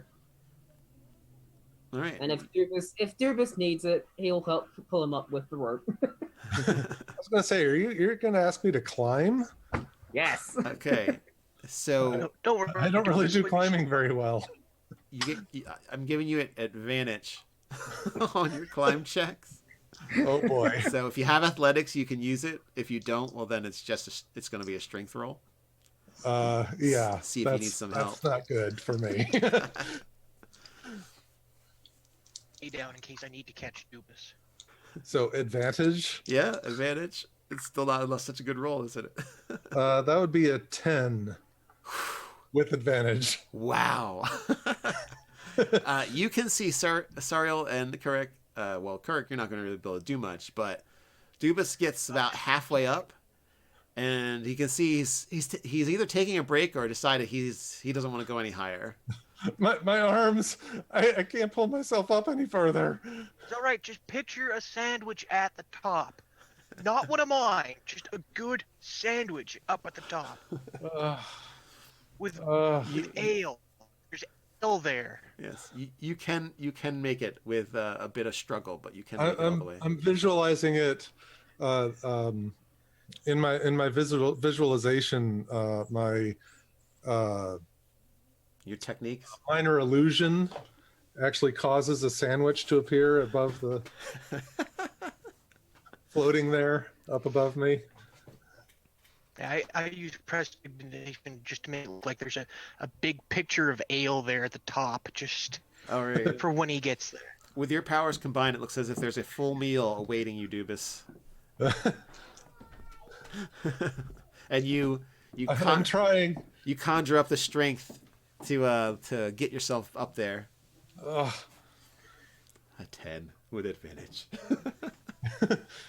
Is there like a platform I can flop onto once I reach the top? It's a wide edge. Yeah, it's about Well, I can only flop. it's about 3 feet across at the top. You could All right, definitely that's rest about there. how tall I am. Yeah.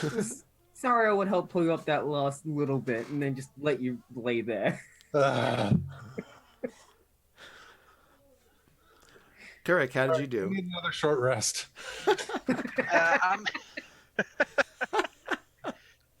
I'm actually gonna. My acrobatics is far superior to my athletics, so I'm gonna try and parkour it up there instead. Okay. Before you do, Sario would mention tie the rope around yourself so that way I can catch you if you start to fall. The wall isn't that stable in parts. That would kind of get in my way, but I have a 24. That's fine. So waste of a natural 20, but I'll No, take it. you're impressing your companions with the skill and ease at which you ascend the wall. Better at climbing walls than shooting. Yeah. That's a little. Dubus missed it though. He's still huffing by the time you get up here. He's catching his breath. I just give him a drink from the flask. It's all right. You made it. You're up at the top. It's all right. I drink deeply. Don't worry. It's easier to go down. You'll be fine. Yes, we will tie the rope around him. Forgive me if I don't believe you. Now Sario's got an ingenious plan. Uh-oh. While the Dubus is currently prone on the ground, Sario just starts to tie the rope around his stomach in a very firm manner. Like a care package sent over a wall. I'll aid him with that. Make a nice harness.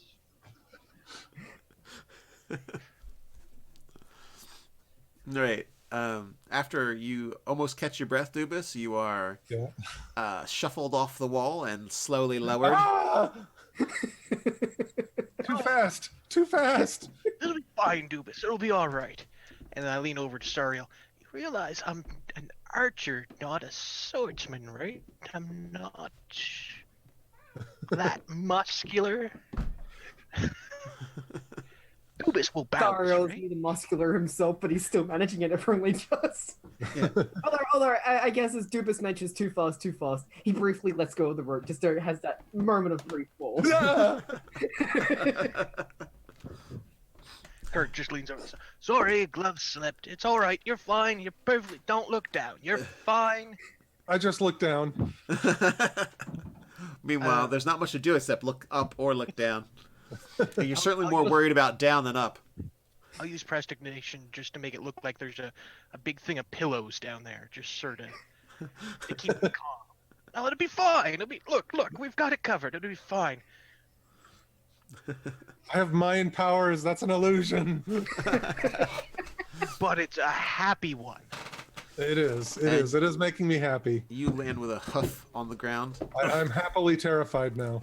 and you are on the sweet, sweet ground now. Ah, thank you. I untie the rope around myself. So, Sariel, since you said you were, you were already up there, so might as well go over this end. There are a few broken parts of the wall on the far end, but you're already up there, so I didn't feel the need to mention the fact that there are other ways in. no, you would have had to climb down and join them. So, Exactly. yeah, Yeah. this we is won't the tell Dubis that. this is the least amount of this is the least amount of effort for you. Meanwhile, Kirk will go and take the easy way down. Sario wraps up his hemp rope and follows along. Yeah, so you hop and skip on different broken parts of it, and easily get down to the wall. It's not a sheer wall. It has a bit of an incline, so it is with the broken pieces and things. With your high level of acrobatics, you're and between being a monk and your Kuruk, your high level of skill in acrobatics, you're easily able to get down without any issues. Sorry, Dubis, you had to have been yay tall for the shortcut.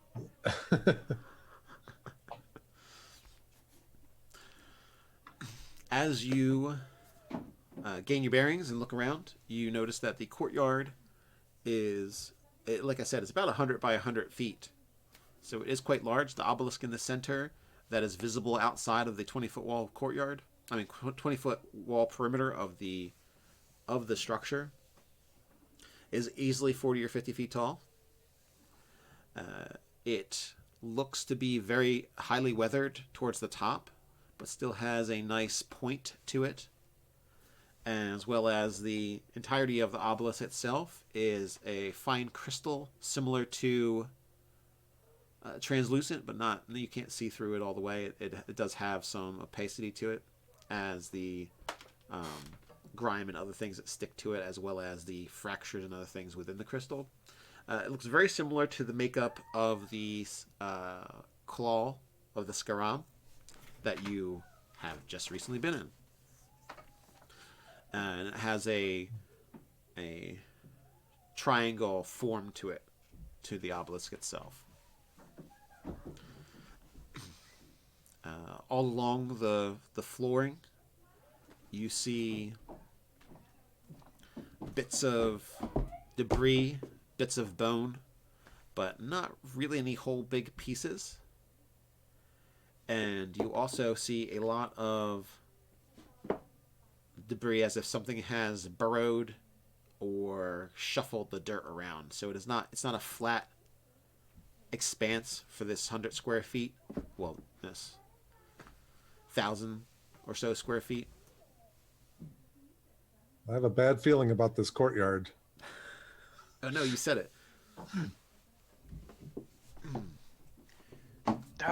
Look at the bones! It's just a wee rabbit. I mean, what could go wrong? It'll be fine. There is an acrid smell in the air that seems to have been trapped in from the wall, but as you have kind of like gotten into it, it seems to hang heavy on the ground. This kind of burnt smell, but not the burnt smell of fire, more of like some kind of acrid acidic taste. Like sulfur almost. Leaves like a sour taste in your mouth when you smell it. I am casting Detect Thoughts. Okay. So basically a 30-foot range, and I am trying to see if there are any creatures, any thinking, or any creatures that are above minimal intelligence, lurking around.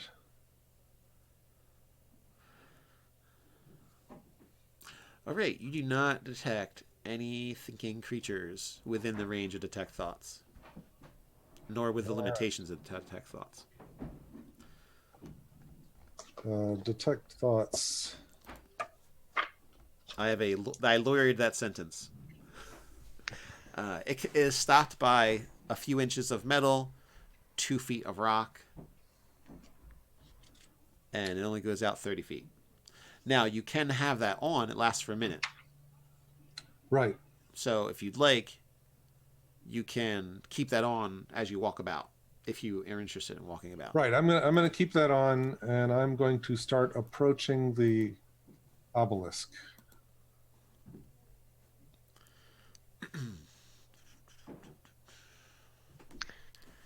And Kirk will also approach the obelisk cautiously, figuring this is probably the beacon.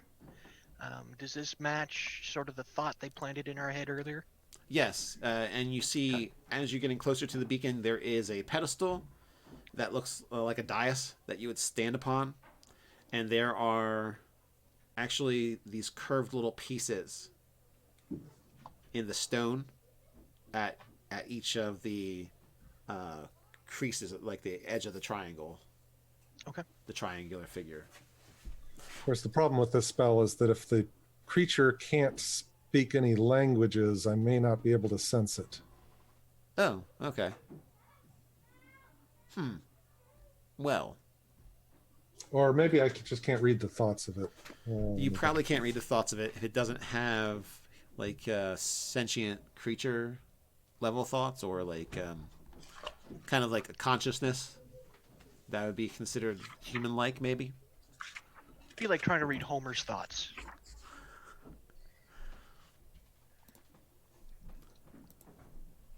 Yeah, it says I can't detect a creature with an intelligence of 3 or lower, or one that doesn't speak any language.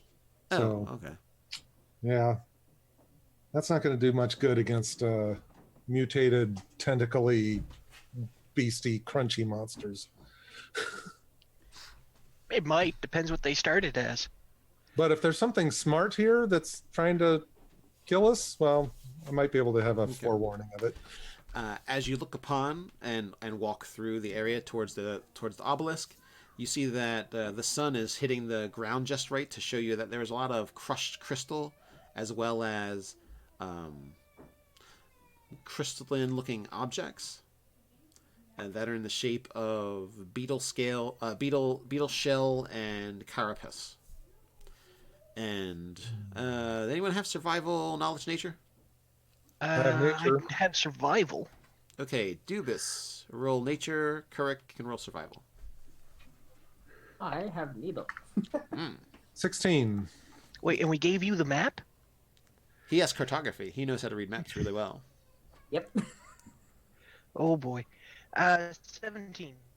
Okay, you both recognize a mandible that's on the ground, except that rather than its normal coloration as a carapace, it feels like a carapace mandible of a creature that you're familiar with, but it is not the coloration. It's like this scintillating kind of opalescent look to it, as if it and as it catches the light, it shimmers, and it's hard to kind of keep your eyes upon it with all of the different reflections and kind of distortion of color and shape that is on it. It is Dubis. You know that it is the mandible of a very large, monstrous insect that tends to harass farmers and eat their livestock and other things. Livestock? Yes. Oh dear. Well, you Oh know, my. like sheep and goats and stuff, and maybe a cow every once in a while. Right, or a gnome. And yes, or no, that's about size. That's about the size that they'd eat. And any harder rocks and things like that, it has a dissolving spit that it spits upon it and breaks down the rocks. Oh, well, that's pleasant. So you think that acrid smell that you smell in the air is probably residue from burnt and dissolved rocks. Kurik, you recognize it as a very large insect's mandible, and this would be the type of predator that could easily eat anything smaller like a snake or a lizard or things like that. And that just its bite alone would be dangerous.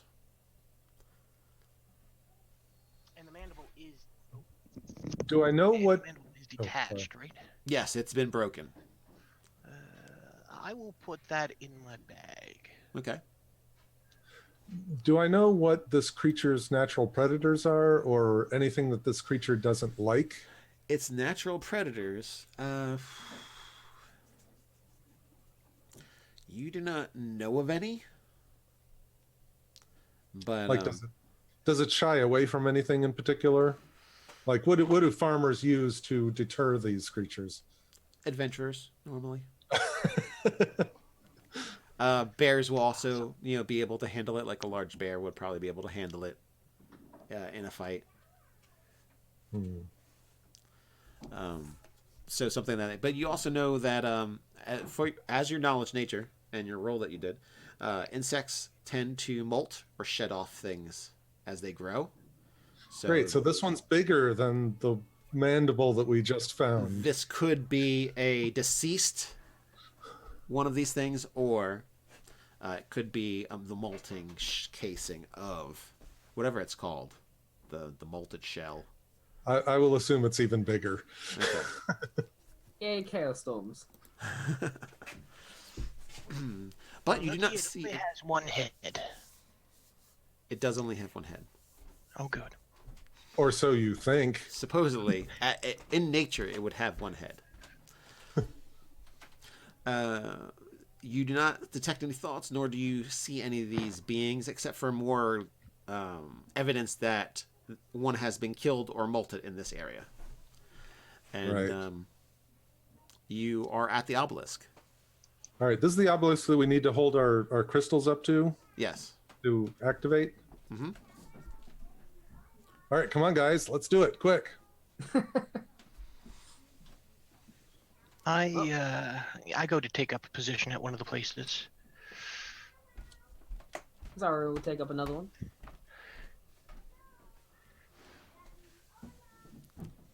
I'm assuming Dubus will take up the third. Oh yes, yes.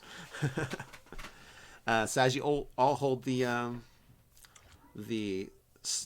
lighted spheres with their very natural, ever glowing, ever consistent power up to the obelisk, they kind of basically slot in, and you see that like a shock from static on your hand, there is a discharge that happens of magic, and a bit of the obelisk, kind of the little crystalline spheres are kind of attached in their little sockets that they fit into, and you can see that there's slowly light. They're getting dimmer, and the beacon is beginning to light up, and you can see it start to travel up very slowly, kind of creeping, almost as if like moisture wicking up cloth or something, or roots. I'm gonna go ahead and cast Shillelagh. I think something's gonna pop out of here any second now. All right. So you see Dubus get ready for a fight, and along the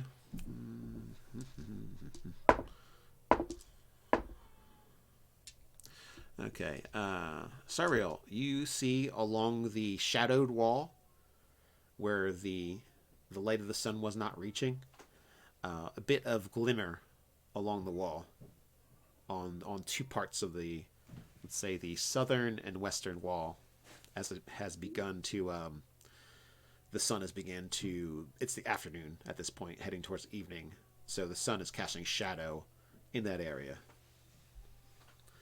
But you do notice two long forms hugging the wall begin to move and twitch around.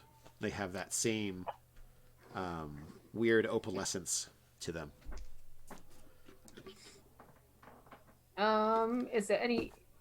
Actually, no. There's only one way in, one way out of this tower, isn't there? Or There's a few broken areas that are easier climbs, and between the rubble, it's just like difficult terrain to get up to the crack in the wall, basically, and then climb down the rubble. Because basically, there's sections that enough of the wall has fallen down that you can kind of climb and heft your way up to the exit. okay. There's a place to the south and a place to the north, the like northwestern. But still, it's about 50, 60 feet away. Not bad for you, even if you have to climb up the terrain. Not bad for me at all. I guess while I'm waiting, as a bonus action, I'm going to cast Sanctuary on Dubus because I know he's the slowest member of our party. What are you casting? I'm sorry, I missed that. I'm casting Sanctuary on you. So basically, anything that goes to attack you must make pass a Wisdom save, or they either choose a new target or lose the attack. It Right, lasts Sanctuary. hours. Please don't attack anything. It will last until you decide to attack something. So it'd be better if you did like a more illusionary or distraction stuff that doesn't harm a Healing. creature. Sure. I want to cast Warding Bond on you, Sariel. Oh, okay. Excellent. That's going to last an hour. You're going to have +1 to your armor save and your armor class and your saves, and you have resistance against all damage. Ooh. Nice. Ooh, nice. However, whatever damage you take, I take as well. Ah.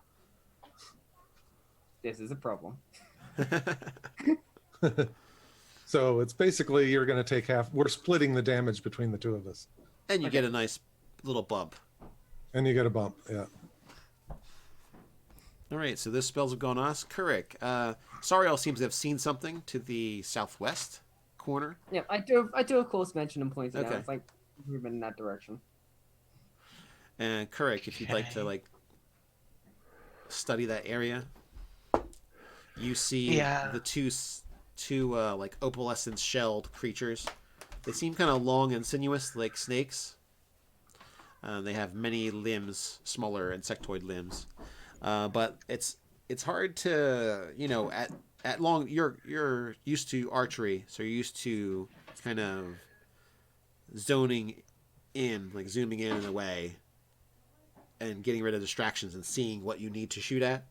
And in this case, when you look at it, it's distorted. Like you have to squint and kind of move your head around, and it's still kind of weird and distracting.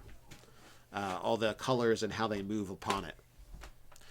It's hard to see exactly where the creature ends, where the other one begins, as well as where exactly it is in all of that moving and shifting color. Okay. I'm going to take some of the sand and put it in a pouch and mix some of the goop from the first monster. Okay. And make it sort of like a glue-like powder Okay. while they're keeping an eye on things. Actually, if we still got time to prep, Probably. probably. Sariel would withdraw an oil flask and ask if Kurik might want to dip his arrows in it. While they wouldn't be ignited, a following fireball could certainly ignite the oil in the creatures. Very true. I'll do that as well. Alright, you would toss the oil flask on over. Okay. How many do I have left? I have 9 left. I have a lot of these. He stocked up. I did. Yeah, some of the packs get a little overzealous with some of the stuff you can have in them. Oh no, I bought these as extra. Oh, okay. Yeah.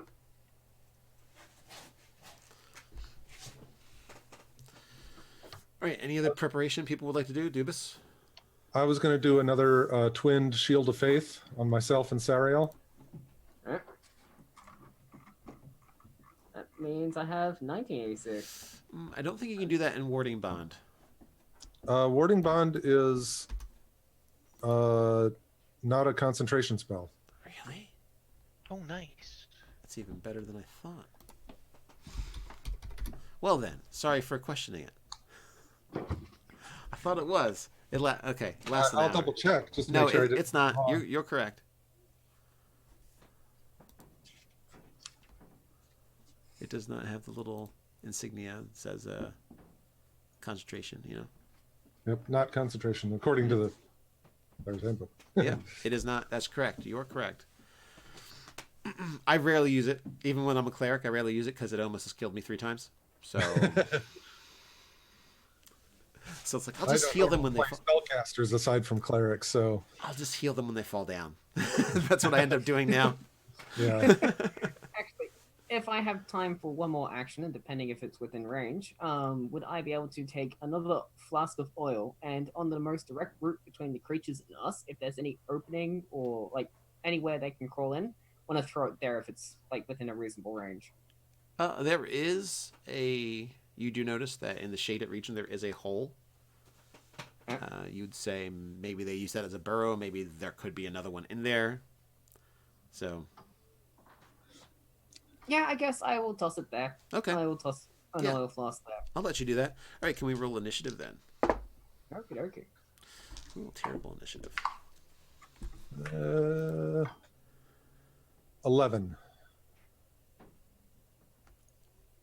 What was my dex? My dex was 3. I got a 22. I have a whopping 13. Okay, you all go before them, so go right ahead. Well, in that case, I conjure up a firebolt and I just wait. I gotta wait for something to shoot because I don't know. I don't think I have a line of sight to either of them yet. Okay. You can see them. I think you can hit them distance wise. They're only... It's 100 by 100 section, so they're 50 feet away pretty much. Oh, well, that's definitely within range. Huh. 21. That hits. Oh wait, no, 24 technically, but still hits. Okay, D10 of damage. I deal 7 damage. Okay. Oh, actually, could you roll with disadvantage, please? Okay. Sorry. They're kind of hard to see with all the shifting and... 17. That still hits. So we can just say you did that damage. So what did you say it was? 7. Okay. I'll be targeting the closest one. Okay. You strike at it, and basically until it reacted as if it was struck, you weren't sure if you hit it or not. It doesn't seem to be... It seems to shift and move, at least where it looks like it is, shifts and moves. But you have struck it true, and you hear the kind of like shrieking clattering of mandibles and carapace thrashing against itself. Dubis and Kurik, or Kurik, Dubis? What did you have, Dubis? 12? All right. You want me to go? Yeah, you go. All right. I can kind of see these things, even though they're hard to focus my eyes on. Mm-hmm. All right. You know generally where they are. What I'd like to do is take my water skin and pour a bit of flour into it. I have my little bag of flour. Okay. And basically make a kind of a floury slurry. All right. And then I'm going to cast Mage Hand. Okay. And I'm going to have that fly the flask over above the creatures. Okay. Now, I don't know how long this will take. So if I've extended the time of my actions, that's fine. And then I was going to have the Mage Hand just pour it on top of the creatures. Okay. You'll be able to get one of them with that. And All right. you'll have to basically wait for them to come towards you. Sure. So I'll say that you could basically when they get in within range, your mage hand is just going to upend the flask and Right. shake I mean, it- the shake goal it is on to nullify their scintillating Yeah, effect by kind of coating them in something that'll stick to them. You'll be able to get one of them. Sure. They are large. They are large and long creatures, so they're like 7 or 8 feet long. All right. But yeah, you can get one of them with that. Okay, seeing what Dubus is doing, I'm going to try and hit the other one with that sticky bag of sand that I Okay. made, and basically try and do the same point to give myself a focal point for my archery. Okay. So make an attack with disadvantage. Okay.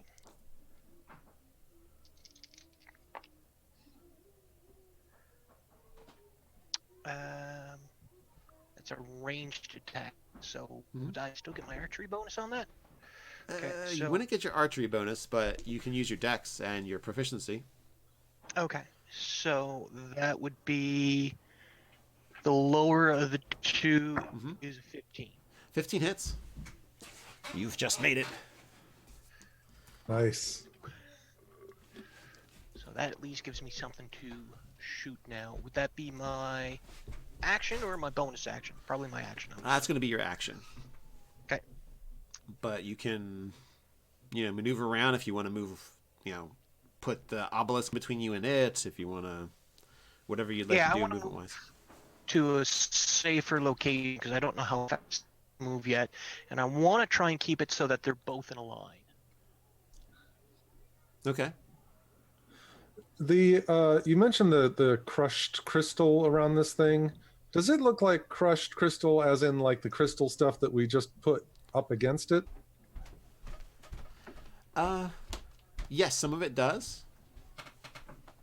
Some of it does, and some of it looks like the like little chunks of the creature's carapace. Okay. So it might be that these creatures don't like when this thing is activated. Maybe. It is a psychic beacon. It probably interferes in some way, especially if creatures of chaos in nature. It might do that as well. We just might have to defend this crystal for a little bit. Yeah, you can see as this time has passed that the coloration has gone more fully into the obelisk and is lighting more of it. But it is slowly climbing up to the peak.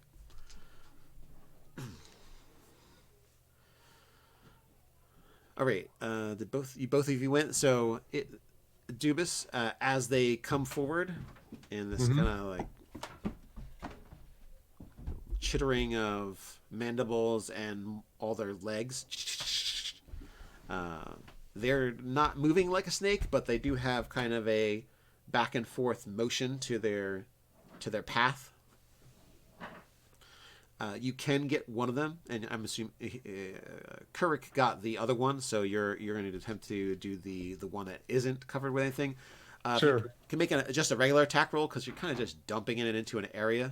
So, Right. With disadvantage? just regular, just to see basically how successful you were, whether or not it got enough that it's usable.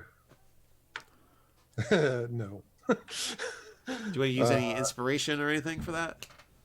I don't know if inspiration's going to help. Well, you can roll another die. Oh, it can roll again? Yeah, you can roll again. All right. Yeah, I will do that. Okay. Because that would be a 6 otherwise. Yeah, that's not going to do it. Oh. I'll use this one. Still not great. 12.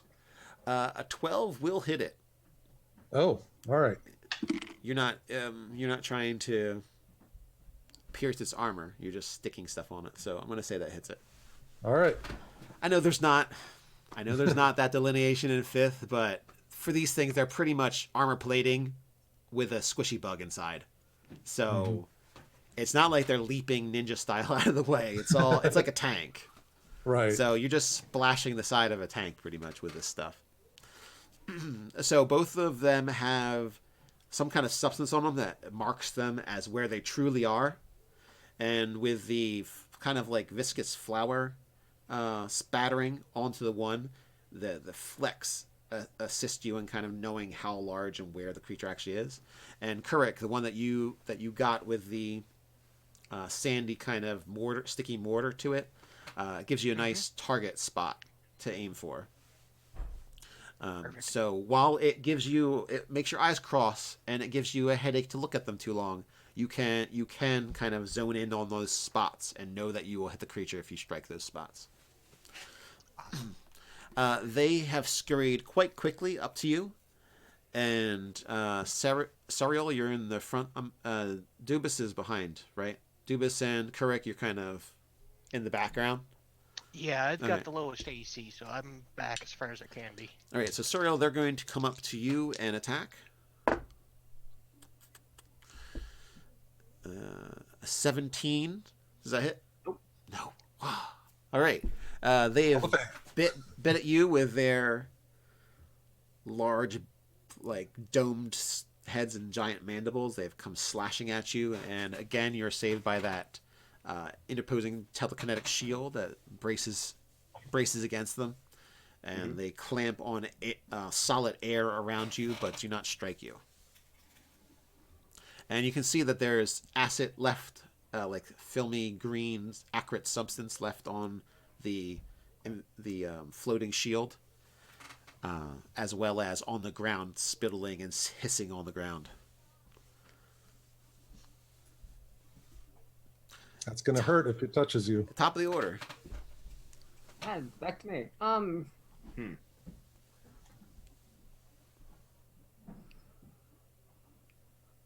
Using Thunderwave right now would be a very bad idea, wouldn't it?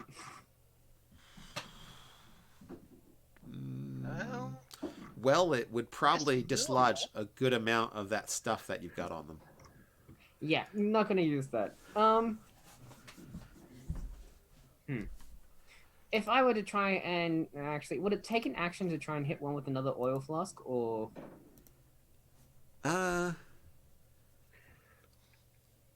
It kind of is. Or I mean, are you lighting it ahead of time, or? Nah. I don't have time. They didn't go down the path I was hoping for. Okay, well, I guess I'm just going to... I'm gonna hit one with Green Flame Blade. So, using my quarterstaff, I strike at one of the creatures, honing in on that spot I can actually see. Okay. Preferably the one I struck before. All right. I crit fail. Oh wait, I was a D8. Oh, I need no. to roll a D20. Herpadub. Okay. OBS is nobody's friend.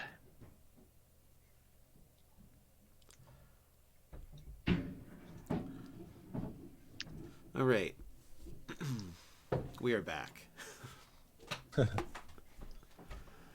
right. Sorry about that. OBS just decided it didn't like me anymore. But we're back. Now, Okay, Sariel, you were talking about green flame Yes. blading, right? Yeah, Green Flame Blade against the creature I struck before. Now that I'm actually rolling a D20 instead of a D8, I have hit with a 21. That hits.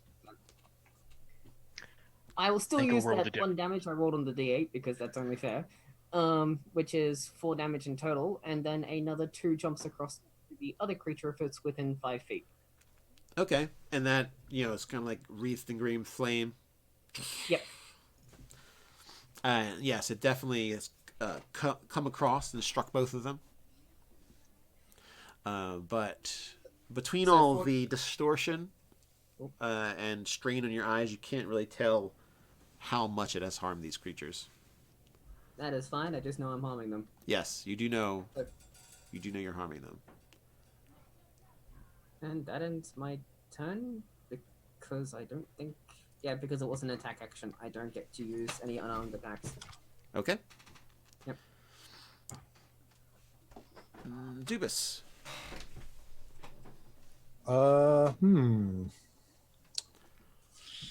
Since I have a sanctuary on, I'm not ready to break that just yet. Okay. I'm going to cast Blade Ward on myself. Okay.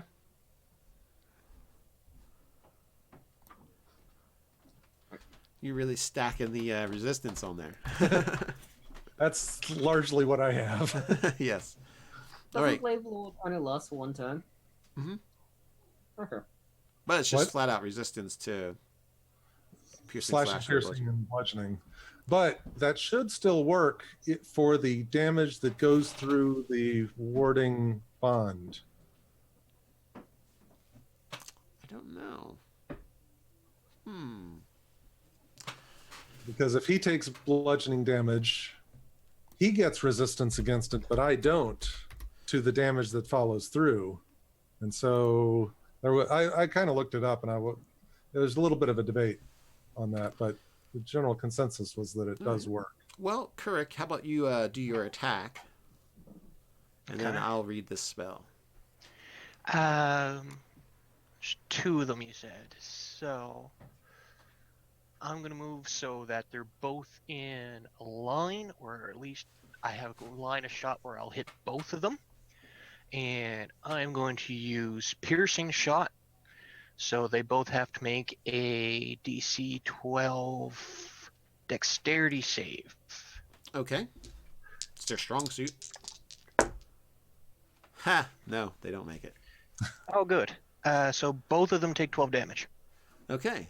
Well struck, Kurik. So you Bas- go ahead. Basically, just this arrow of energy just shoots in a 30-foot line just straight through both of them. And there is a punk as both of them, both their armors are punctured as this thing flies through them, and they twitch and skitter and like shuffle around looking for what has attacked them and what they can do about it. Let's see. Yeah, I'm gonna say sure. That might not be how I rule it all the time, but why not? It makes it Blade Ward actually useful, and I'm always looking for a way to make that thing useful. It really should be a bonus action, I think. It really should. Well, bonus action would actually make it really good, like super good. So Well, there's yeah. that. Or a concentration, maybe. Well, I mean, it's a cantrip, so they can Yeah. like True Strike. True Strike would be fantastic if it was a bonus action. So there's certain things they couldn't do in the action economy for those cantrips, because then it just would make them something you would do all the time. All right. So I say for right now, Warding Bond works like that. So you're good to go. And the scintillating monstrous insects are going to attack you, Sariel. Yep. And they will hit. I say they will hit. Of Oh, course, that won't do anything to the acid damage. that's true. One of them actually bites on you and attempts to grapple you. Right. So it is a DC 13 escape, so you probably shouldn't have any problem with that. For a monk? Yeah, for a monk, probably not. So is that just adding my dex, or do I get proficiency to it as well? It's a DC escape, so you should be... Athletic acrobatics, isn't it? Yeah, it's grappled you because it's attacked. You get to Right. try and escape. So you can use acrobatics to get out. Okay, I was gonna say, because if I get dex, I get a 12. If I get my proficiency, I get 14. Well, if you have acrobatics, then say you have proficiency added to it. Yeah, so I pass. I escape. Okay. So you take 9 points of slashing damage and 4 acid damage. So that'll be 2 acid damage for you, 2 acid damage for Dubas, and then 5. Yeah, it rounds up, so 5 damage of slashing. that's 4 and 4. Alright. So Well, Dubas, Let's drop the 2 for me. you'll take 2. So you took 2 acid and 2 slashing. All right. Okay, and the other one is scuttling around and fires, basically looks like it rears back and spits forth a stream of acid. Oh, that's Like not good. Vomits out acid Ugh. at you, Sariel, and Dubas. And All right. He has to make a wisdom save to attack me? Or is It this an doesn't area of count if effect? it's an AoE. yeah, it's an area effect. So DC 13 dexterity save for both of you. All right. I get advantage on that because I'm a cognizant. Oh, nice. Or And I I think- pass. what is how? I get the advantage on that for some reason. Let me see. Danger sense. Yeah, danger sense. Does that that gives you advantage on dex? Advantage dex on effects, spells, and traps. That you consider. Yeah, that you can see. Well, you can see this. You can see this coming. Yep. 8 and 6. So that's 14 acid damage. You can take half if you pass. Uh, So half if I passed and half of that, so 3. I got a 15 on the save. Okay, so you pass as well. Yep. So you take 3 from Sariel's warding bond, and then you take 7. I actually did more damage to Dobus. This is very strange. Did more damage. This warding bond is awesome. All right. Sariel, this is I'm the having new thing. secondary thoughts about this warding bond. I know. I was too. I can't exactly run up to heal you either. 11. Yeah, he's currently being held. All right. Well, that hurt. No, and it's not going to recharge. Okay, so top of the line again. Top of the order. Well, I guess it'd be better just to focus down one, so I'm going to attack one with my quarterstaff. See if that hits. Okay. Yeah, that one strikes. Then I will use Flurry of Blows to attack another 2 times. I crit fail on one, but I hit with, well, what was it? 20 on the other. Yeah, I hit with one attack, crit fail on another. Okay. I really like these crit fails today. Yes. Most definitely. 9 damage from the staff, 7 damage from my punch. Okay. 16 damage total.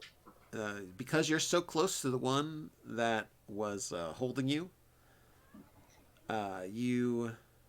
you notice that it's definitely getting taking a beating rather badly. It is not long for this world if you keep on battering it the way you are.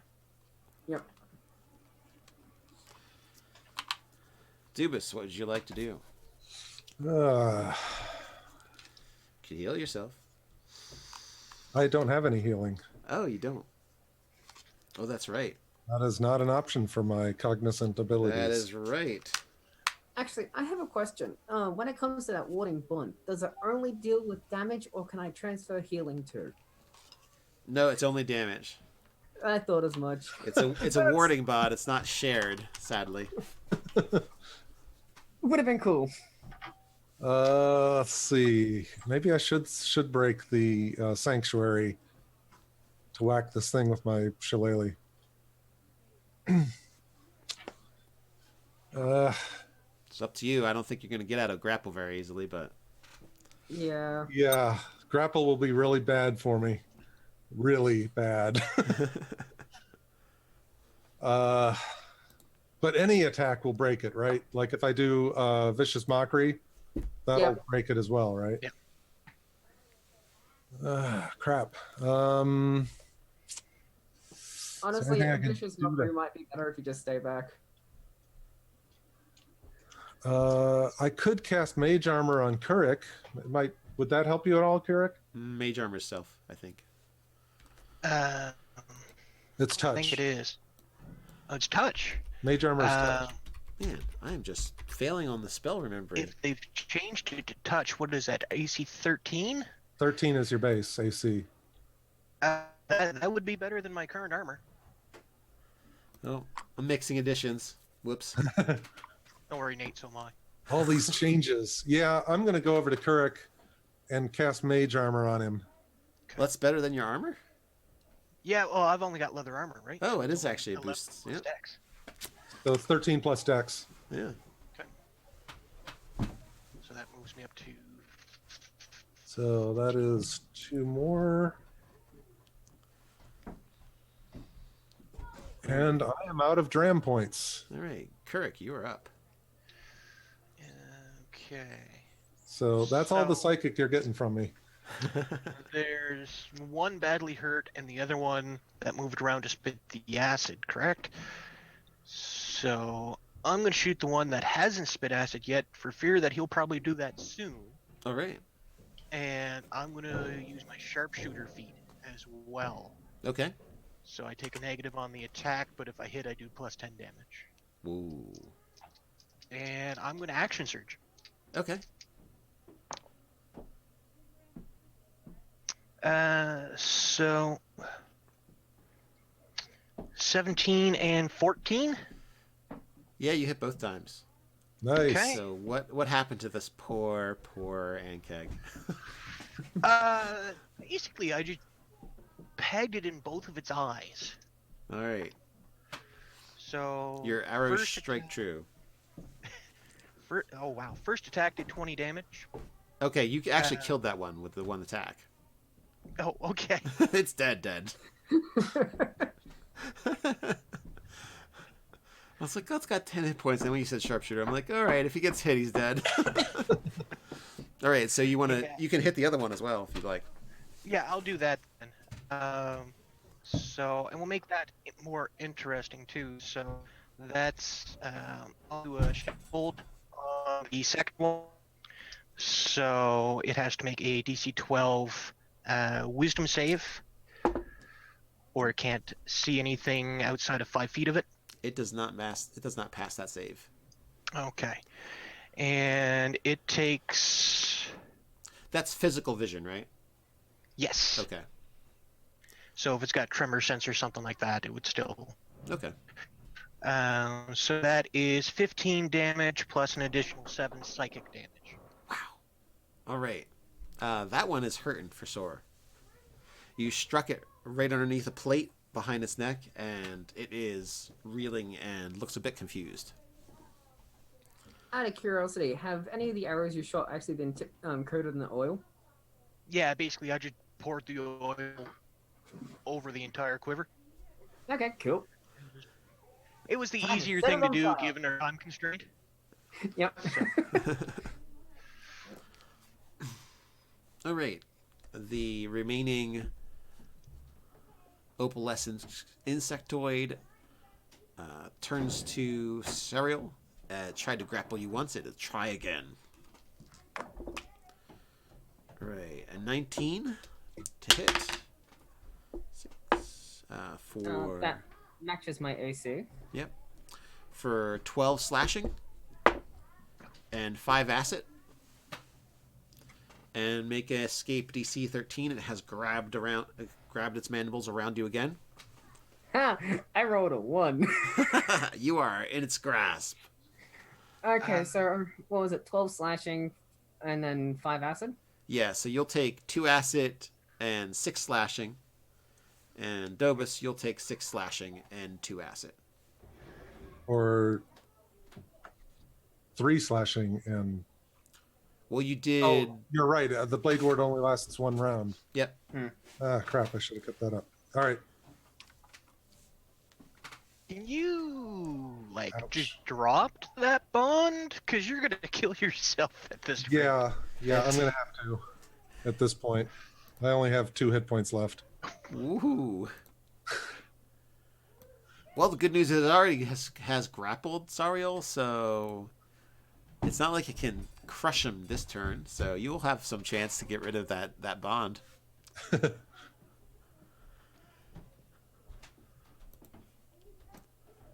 You know that gives you a +1 to saves too, right? Yeah, but I rolled a 1. Yeah, it doesn't help in that case. Yeah. No. That's what, my 3rd or 4th crit fail now? You know, normally you try for the other end of the dice. It's just one of those games where the lower number doesn't work. I don't think you understand how bad my luck is. I think you need to start a dice collection, sir. You know what? Yeah, fine. Let's go with my limited dice next round then. See how they go. There goes a couple things. Tell me that didn't break. Don't think so. All right, so it has been the creature's turn, so it's everyone's actions. Okay, so, is it a full action to try and break free of a bond, or how does breaking free of a grapple check work? You Same have to way? spend time to do it, so you'd have to use your action to get out of the grapple. Do I want to heal or do I want to break the grapple? You're pretty certain that it will just squeeze you with its mandibles if you Okay. don't get out of the grapple. Yeah, it's probably going to do automatic damage to you. It's gonna crit. It's not gonna be pretty. You're pretty sure it squeezing you is just going to hurt a lot, and you're in its mouth pretty much. Well, in that case, I break free. Okay, I rolled a 17 and then a +5. you're fine. Yeah, I had 22. you twist sideways, duck down, and roll away, and you are out of its grip. This is no,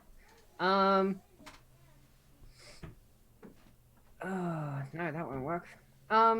Okay, so that's basically my action gone. I spend a single key point to disengage. All right. So I move back 5 feet, and then I take my movement to actually move the rest of the way.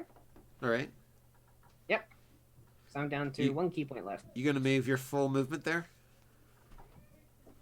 I will move my full movement because I am down to 10 hit points. All right. Yeah, I need to heal.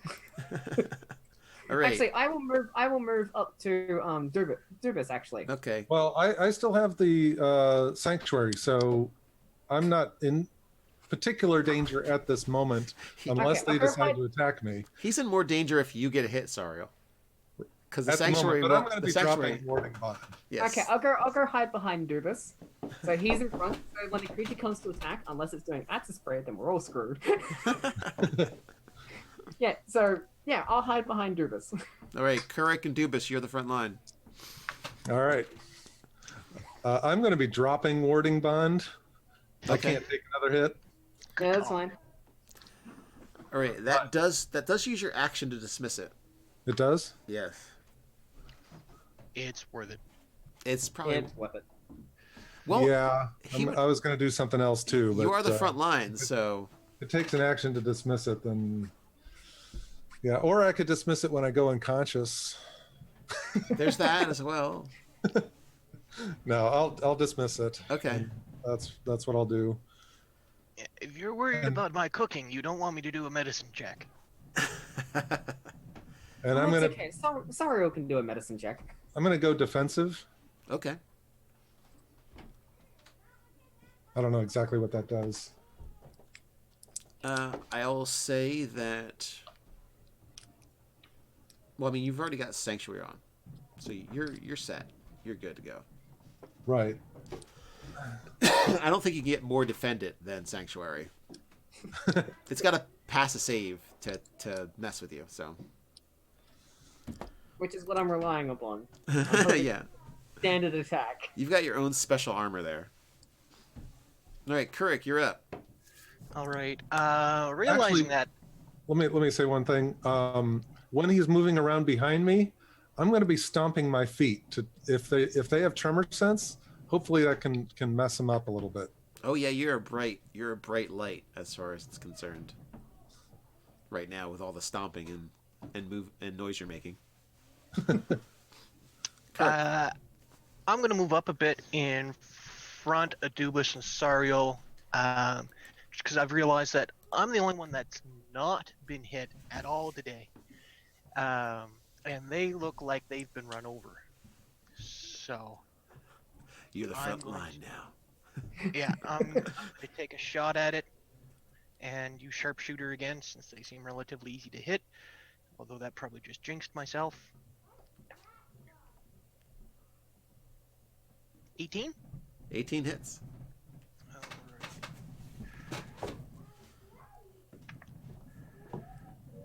So it takes 16 damage. You have killed it, sir. Excellent. Another shot to the eye. Yeah, And it's more dramatic. chitin shatters and cracks, and the thing twitches once and falls over on its side.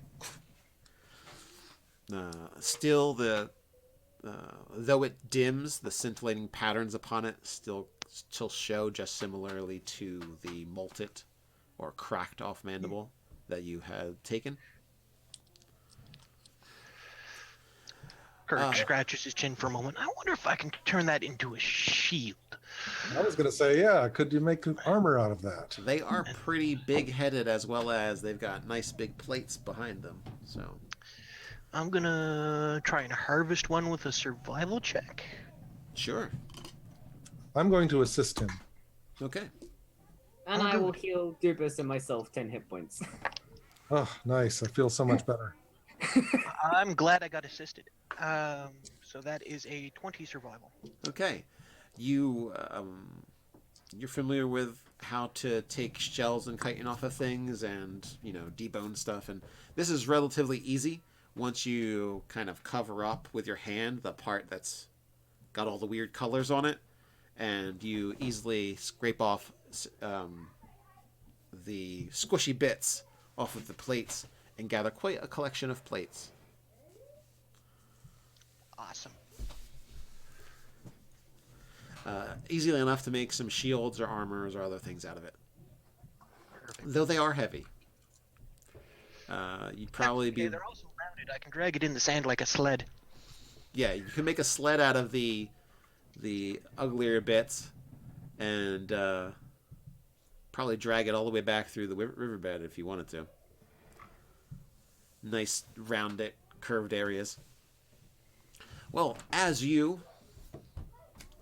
have basically in the aftermath, as you're cleaning up your kills, the beacon light has reached the apex, and the 3 lines of light have gone to the center, and you can see that the whole area out of those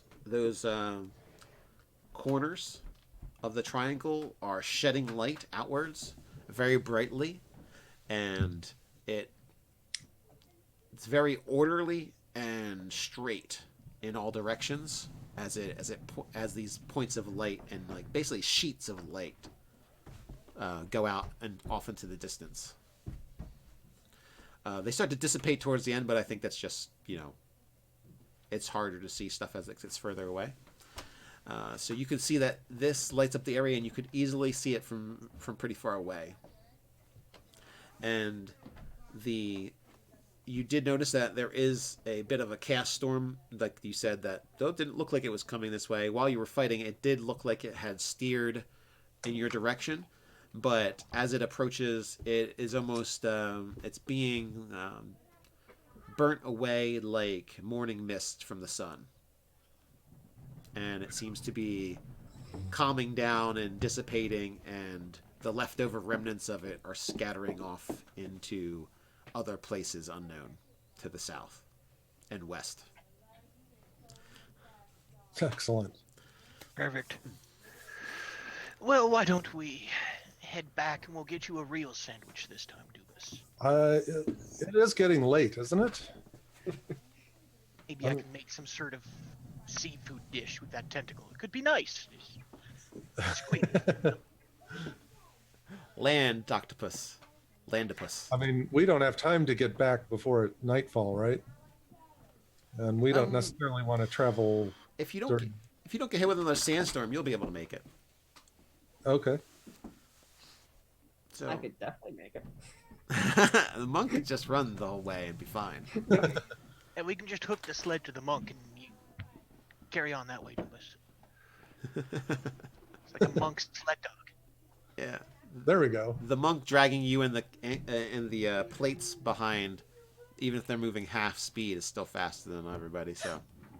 Yeah, cost expeditious retreat, and yeah, I'll go quick. Yeah. So, Kirk, if you want to set that up, and Dubas, you don't mind riding.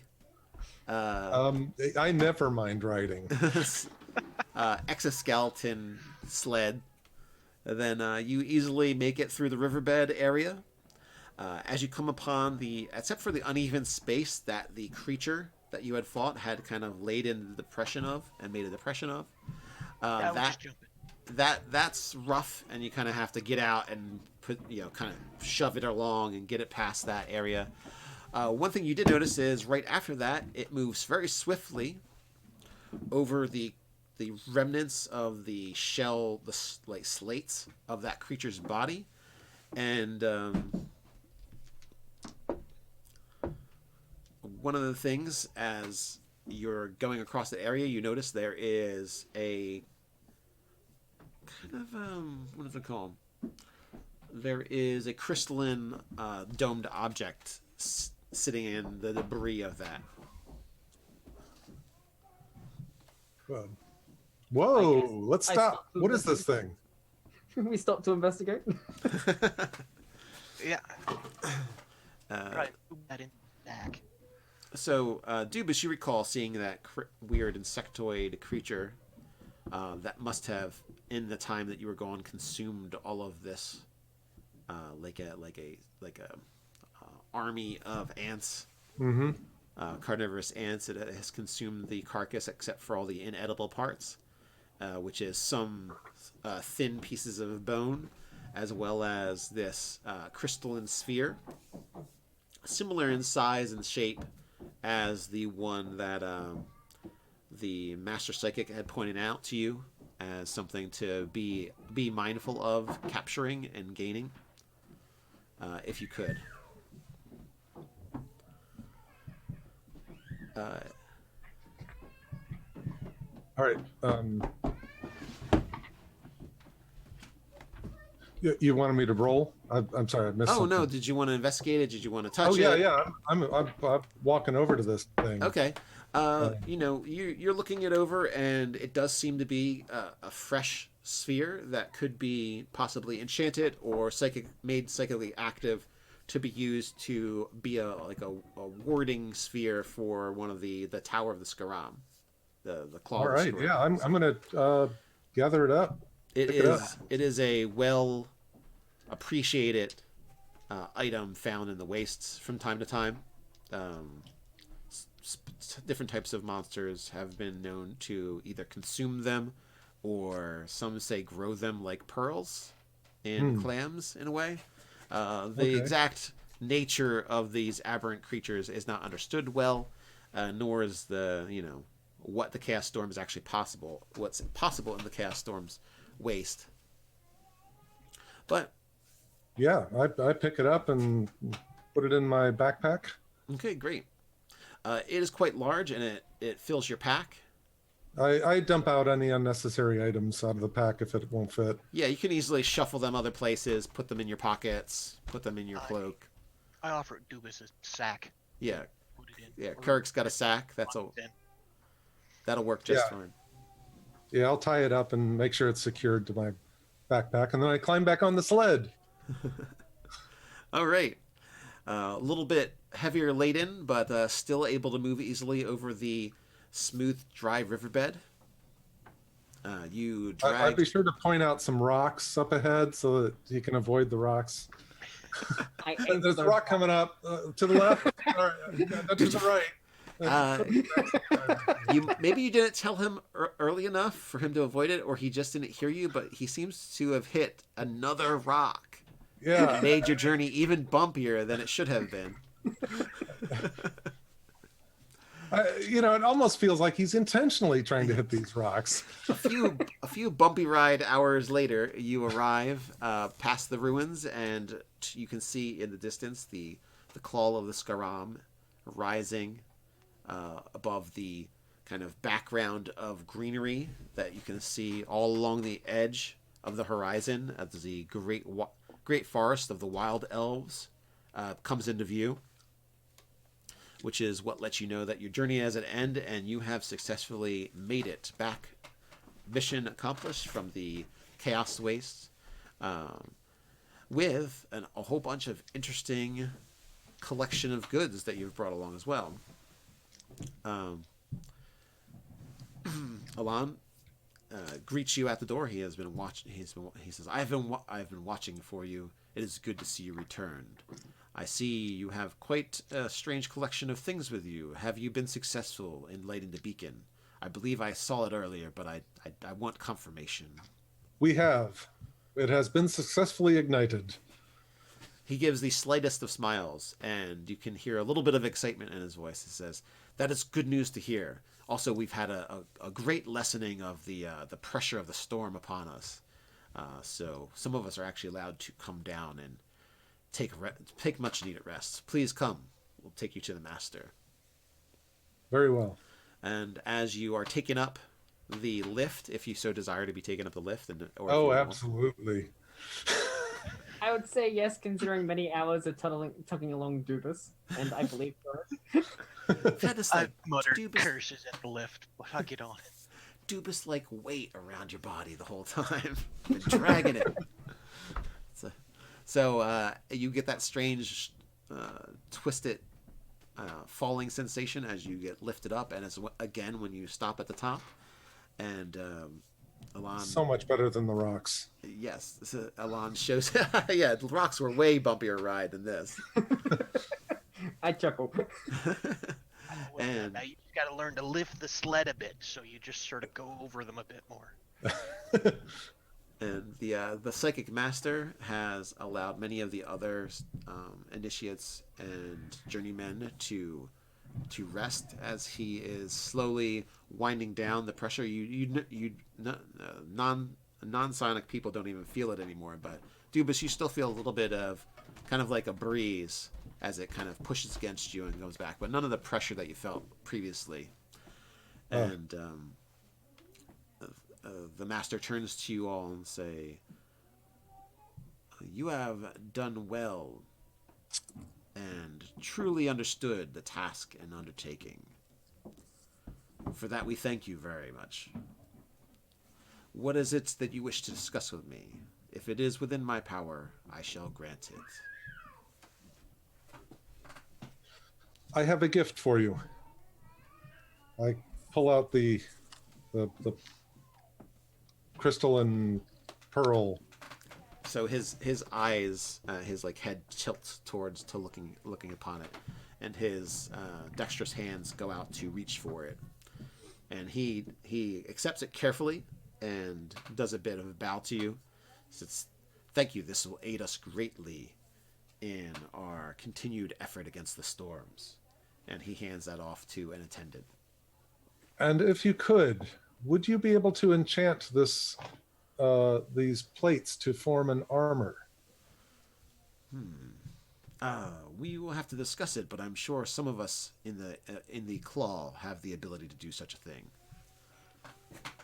And he turns to Korik and Suriel.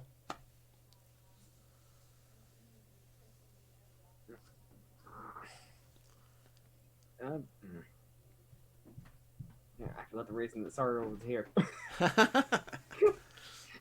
Yeah, I'm kind of in the same boat, actually. Yeah. Well, Korik, you're kind of like being paid it a bit, Yeah. but he's basically saying, "Would you like any bonus?"